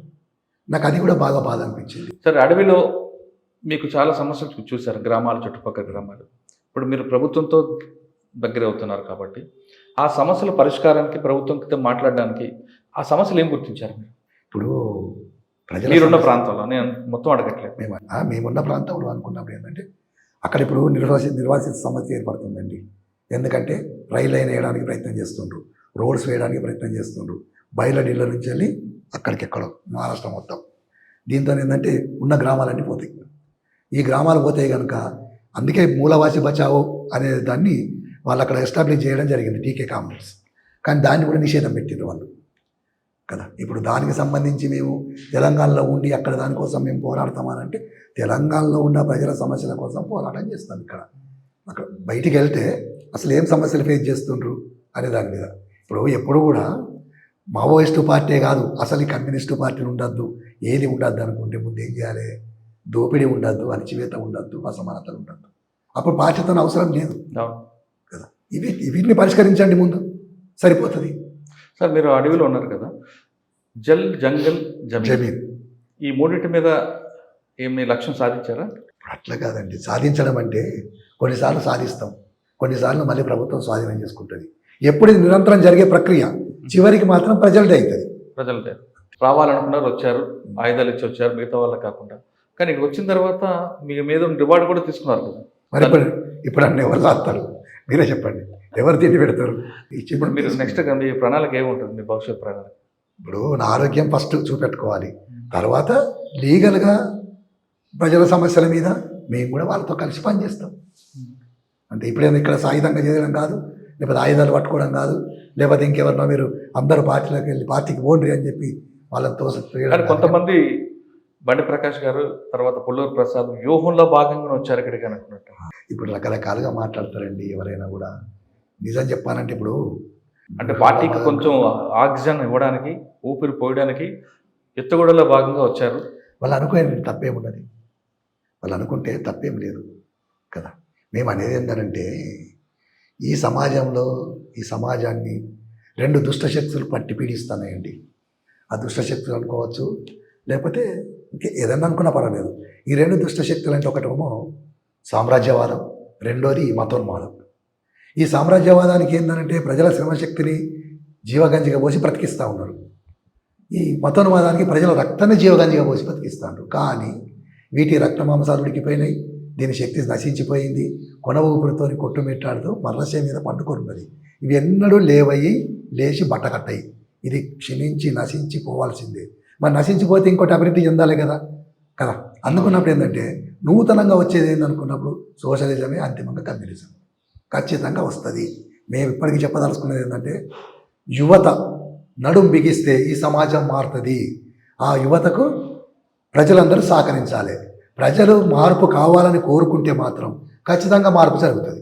కానీ యువత మీరంటే మంచిదే, కానీ ఆ యువత విలాసాలకి దానికి అలవాటు పడుతున్నారు. చూడండి, అదొక ట్రెండ్ కొంతకాలమే, తర్వాత దానికి కూడా విరక్తి పుడుతుంది వాళ్ళకు. అది ఎక్కువ కాలం ఉండదు కదా. ఇప్పుడు మనం పోరాడలేదనుకోండి, మన తాతలు ముత్తాతలు అందరూ కూడా బానిసలుగా బ్రతికారు. ఇలా మనం అదే బతుకుతాం, మన పిల్లలు అదే బతుకుతారు. అందుకని ఖచ్చితంగా పోరాడాల్సిన అవసరం ఉన్నది. ఓకే సార్, ఫైనల్గా చెప్పండి, ఇప్పుడు ఇంకా అజ్ఞాతంలో ఉన్న మన వాళ్ళందరికీ రమ్మంటారా, పోరాటం అక్కడే ఉండి పోరాటం నేను చెప్పదలుచుకున్నది ఒకటేనండి. అంటే మీలాగా వాళ్ళకు కూడా బయటకు వస్తే సమాజంలో మార్పు వస్తుందేమో కదా. మేము అనేది ఏంటంటే అనారోగ్యంతో ఉన్న కామ్రేడ్స్, వయసు పడ్డ కామ్రేడ్స్, పైపడ్డ కామ్రేడ్స్ రావాలని చెప్తాం మేము. ఎందుకనంటే వాళ్ళు అక్కడ ఉండి వాళ్ళతో పాటు వాళ్ళని కాపాడడానికి ఒక 20 మంది 30 మంది ఇట్లా ఉండడము, వాళ్ళు కాపాడలేరు వాళ్ళని, వీళ్ళు చనిపోతారు, వాళ్ళు చనిపోతారు. అందుకని ఏంటంటే అనారోగ్యంతో ఉన్న వాళ్ళు కానీ వయసు పైబడ్డ వాళ్ళు కానీ రావాలి. వీలైతే రహస్యంగా ఉంటే ఉండండి, రహస్యంగా ఉండలేని పరిస్థితి ఉంటే బహిరంగంగా కండి. సార్ ఫైనల్గా ఇంకో క్వశ్చన్. దండకారణ్యం నేషనల్ పార్క్ అనగానే హిడ్మా ఎప్పుడైనా మీరు కలిసారా? ఇడ్మన్ నేను 3 years అవుతుంది మీరు కలవక. ఎక్కడ ఉంటారు ఎక్కువ? ఆయన బియ్యంలో ఉంటాడు, బెటాలియన్లో. ఎక్కడ, ఏ ప్రాంతం? దక్షిణ బస్తరే. అంటే ఏ ప్రాంతం ఎక్కువ అంటారు? దక్షిణ బస్తర్లే ఉండేది, దానికి అక్కడే పట్టు ఎక్కువ. దాని నుంచి కరేగుట్ట పోయినారు. కరేగుట్ట పోయిన తర్వాత మళ్ళీ అక్కడి నుంచి ఎక్కడో అక్కడ వెళ్ళిపోయారు. ఇప్పుడు ఒకప్పుడు ఎంత అయితే ఫోర్స్గా వచ్చి క్యాంపులు వేసిండ్రో, కొన్ని క్యాంపులు తీసిరు కనుక మళ్ళీ అక్కడే ఉంటారు, ఎక్కడికి పోతారు. అంటే ఇప్పుడు పార్టీలో ఉన్న వాళ్ళలో కొంచెం గట్టిగా పనిచేసి మిలిటరీ చేసే వాళ్ళు ఎవరున్నారు? పొలిటికల్ కానీ మిలిటరీగా కానీ, అంటే వాళ్ళ మాటలు వింటే ఉత్తేజపరచే విధంగా, అదేవిధంగా మిలిటరీ ఆపరేషన్లో దిగితే గెరిల్లా వాళ్ళు గట్టిగా పనిచేసే వాళ్ళు ఎవరున్నారు? ఇప్పుడు అట్లే కాదండి, హిడ్మాలంటేనే అక్కడ ఉన్న వాళ్ళందరికీ నమ్మకం వాళ్ళ అక్కడ. ఎందుకనంటే అతను అక్కడ పుట్టి పెరిగిన వ్యక్తి కనుక అతను చూస్తూనే ఉన్నారు. అతను పిలిపిస్తే చాలామంది మళ్ళీ పిఎల్జే సభ్యులుగా వస్తారు. అతనికి ఆ శక్తి ఉంది. మన వైపు నుంచి ఎవరున్నారు ఇక్కడ? మన వైపు నుంచి దామోదర్ ఉన్నాడు కదా, బడే చొక్కారావు. ఆయన చెప్తూ వస్తారట. అంటే బడే చొక్కారావు మాట్లాడతారు. ప్రజలు పోరాటానికి ఎప్పుడు సిద్ధంగానే ఉంటారు. ఎందుకంటే ఈ బడే చొక్కారావు పిలుపు విని గ్రామాల అడవులకు వస్తారు కానీ బడే చొక్కారావు గారు అమ్మ నాకు రారా నా బిడ్డ నేను చూస్తానంటుంది. రోజున ఎవరు వింటారు? ఇప్పుడు తల్లి ఎప్పుడైనా పిల్లల్ని రావాలి అని కోరుకుంటుంది కదా, ఆమె కోసం ఎవరు చూస్తారు అనుకున్నప్పుడు ఏంటంటే అక్కడున్న గ్రామం వాళ్ళు చూడాల్సిందే. ఎందుకంటే తన బిడ్డ ఈ దేశం కోసం పోయినప్పుడు కనీసం ఆమెకు ఇక్కడ అన్నం పెట్టచ్చు, ఓదార్చచ్చు, ఆదరించవచ్చు. ఏ తల్లికైనా అన్నం ఒక్కడు అన్నం కాదన్న, తన కొడుకు తన దగ్గర ఉంటే ఆనందం వేరే ఉంటారు. ఎప్పుడైనా కూడా అట్లా కరెక్టే, కానీ అట్లా ఉండాలనుకుంటే సమాజం మారది. సమాజం కోసం మనం ఎవరైనా అంటే తన కొడుకు సమాజానికి ఇచ్చేసిన తల్లి అనాథగా ఉండాల్సిందేనా? ఆ తల్లికి ఆ చైతన్యం ఉంటే ఖచ్చితంగా ఆవిడ ఒక దగ్గర ఏడుస్తున్నారు. ఏడుస్తారు. మేము అనేది అంటే మా తల్లి ఏడుస్తుంది, మీ తల్లి ఏడుస్తుంది, ఎవరి తల్లి అయినా ఏడుస్తుంది. ఎందుకంటే తల్లి కన్న ప్రేమ. ఈ ప్రయాణంలో మీ అమ్మ నాన్నగారు ఎప్పుడు గుర్తు వచ్చేవాళ్ళు ఉన్నారా? గుర్తుకు వస్తారు అంతే. ఎందుకంటే వాళ్ళు కలిసారు, బయటకు వచ్చాక కలిసారా? నేనా బయటకు వచ్చిన తర్వాత అమ్మని కలిసాను. ఏమన్నారమ్మా? గుర్తుపట్టారు మిమ్మల్ని? ఇప్పుడు కాదు, అప్పుడు కాదు, ఇప్పుడు నేను కనుక అమ్మ లేదు, చనిపోయింది. తెలిసిందా మీకు? నా నాన్న కూడా చనిపోయాడు. నాకు తెలియదు, ఇక్కడికి వచ్చినాక తెలుసు. ఇక్కడికి వచ్చాక అంతవరకు తెలియదు. అంటే మీరు ఆ తల్లి రుణం ఏం తీర్చుకున్నారు? ఇప్పుడు ఏంటండి, సమాజం మారితే ఆ తల్లి కన్నా సమాజం అవన్నీ కాకుండా మనకి జన్మనిచ్చిన తల్లి తండ్రి రుణం తీర్చుకున్నారా లేదా? బాధ్యత మనకి కాదండి. వాళ్ళు మమ్మల్ని కానీ పెంచి పెద్ద చేయడం అంటేనే ఈ సమాజానికి అప్పగించిన, అంతకంటే ఇంకా రుణం ఏమున్నదండి. ఆవిడ మిమ్మల్ని కన్నది సమాజం కోసం కాదు, తన బిడ్డ తనకి ఆఖరి వయసులో తను చూసుకోవాలని చెప్పి కన్నా కూడా పరిస్థితుల్లో మార్పులు జరుగుతున్నప్పుడు నా బిడ్డ ఏం తప్పు పని చేస్తలేడు అని చెప్పి అనుకున్నది. నేను ఇక్కడికి వచ్చిన తర్వాత 2004లో కలిసినప్పుడు కూడా నేను మళ్ళీ పోతున్నా అంటే కూడా మా అమ్మ ఏమనలేదు, ఓ బిడ్డ మంచిగా ఉండు, జాగ్రత్తగా ఉండు, ఓ అనిపిస్తాను. ఇప్పుడున్న పరిస్థితుల్లో యువత ఖచ్చితంగా మార్పు రావాలి, సమస్య వచ్చినప్పుడు నడుం బిగించి ముందుకు వెళ్ళాలంటున్నారు అన్న బండి ప్రకాష్ గారు. అంతేగాని స్వార్థానికో విలాసాలకో ఉంటే మాత్రం ఈ సమాజంలో మార్పు రాదు, సమస్య ఎప్పుడు అలాగే ఉంటుంది అంటున్నారు. ఇక మొత్తం మీద తీసుకుంటే బండి ప్రకాష్ గారి జీవితం అనారోగ్య సమస్యతో బయటకు రావాల్సి వచ్చింది. ఆయన లొంగుబాటు కాదు, నా అనారోగ్య సమస్యని వచ్చాను, కానీ వచ్చిన వాళ్ళు మాత్రం నేను తుపాకీని ఇచ్చి వచ్చాను తప్ప నేను తుపాకీని తీసుకురాలేదంటూ ఆయన స్పష్టం చేస్తారు. అంతేకాకుండా ఇప్పటికైనా అడవిలో ఉన్న అనారోగ్య సమస్యలు ఉన్న వారందరూ కూడా దయచేసి బయటికి రండి, మీ వల్ల మిగతా వాళ్ళు కూడా ప్రాణాలకు హాని కలిగే అవకాశం ఉంది కాబట్టి బయటికి రండి. రహస్య జీవితం ఉంటారా లేదు ప్రజా జీవితంలో మరొకసారి మనం పోరాటం చేద్దామా అనే విషయం బండి ప్రకాష్ గారు చెప్తున్నారు.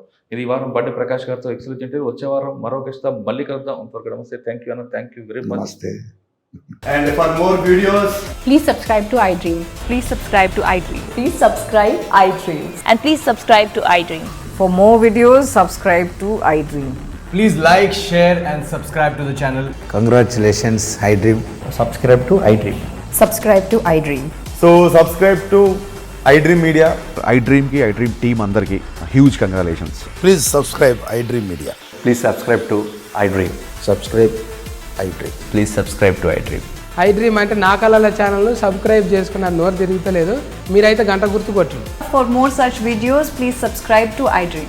Subscribe to iDream. Please subscribe to iDream. Please subscribe iDream Media. Please do subscribe to iDream. Please subscribe to iDream Media. For best entertainment and information, please subscribe iDream. And don't forget to subscribe to iDream.